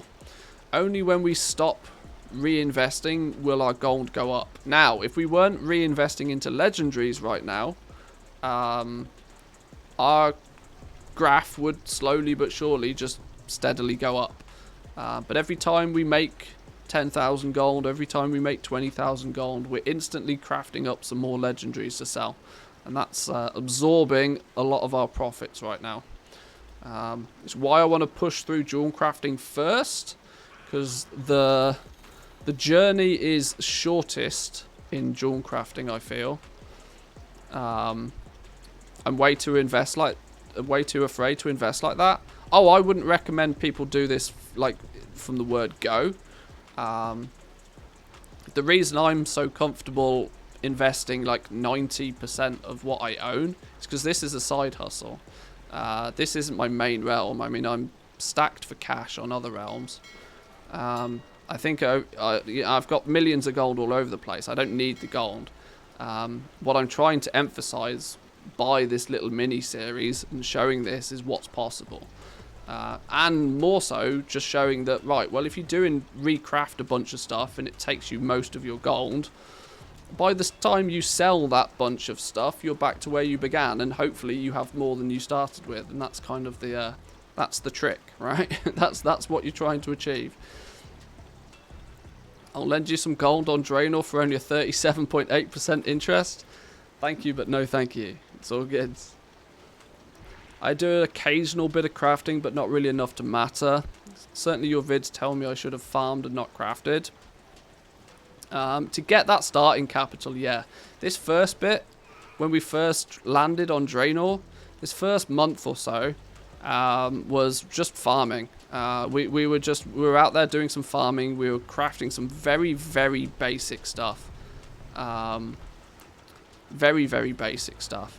But we were farming for a while, for as long enough for us to, you know, then really start attacking, crafting the,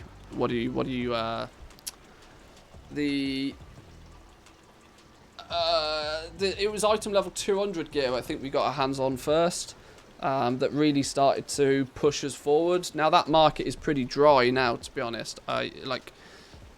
We don't make huge stacks of cash on item level 200 stuff anymore, but it's still making us something, and anything that it makes, we just push it all into legendaries right now. But we're getting there. We're getting there. In a day or two's time, I'll probably record part 3 of the part 3 of our Draenor mini series.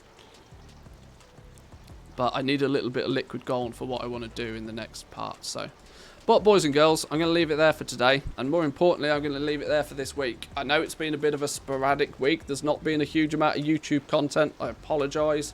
There's not been as many streams this week. I apologise again.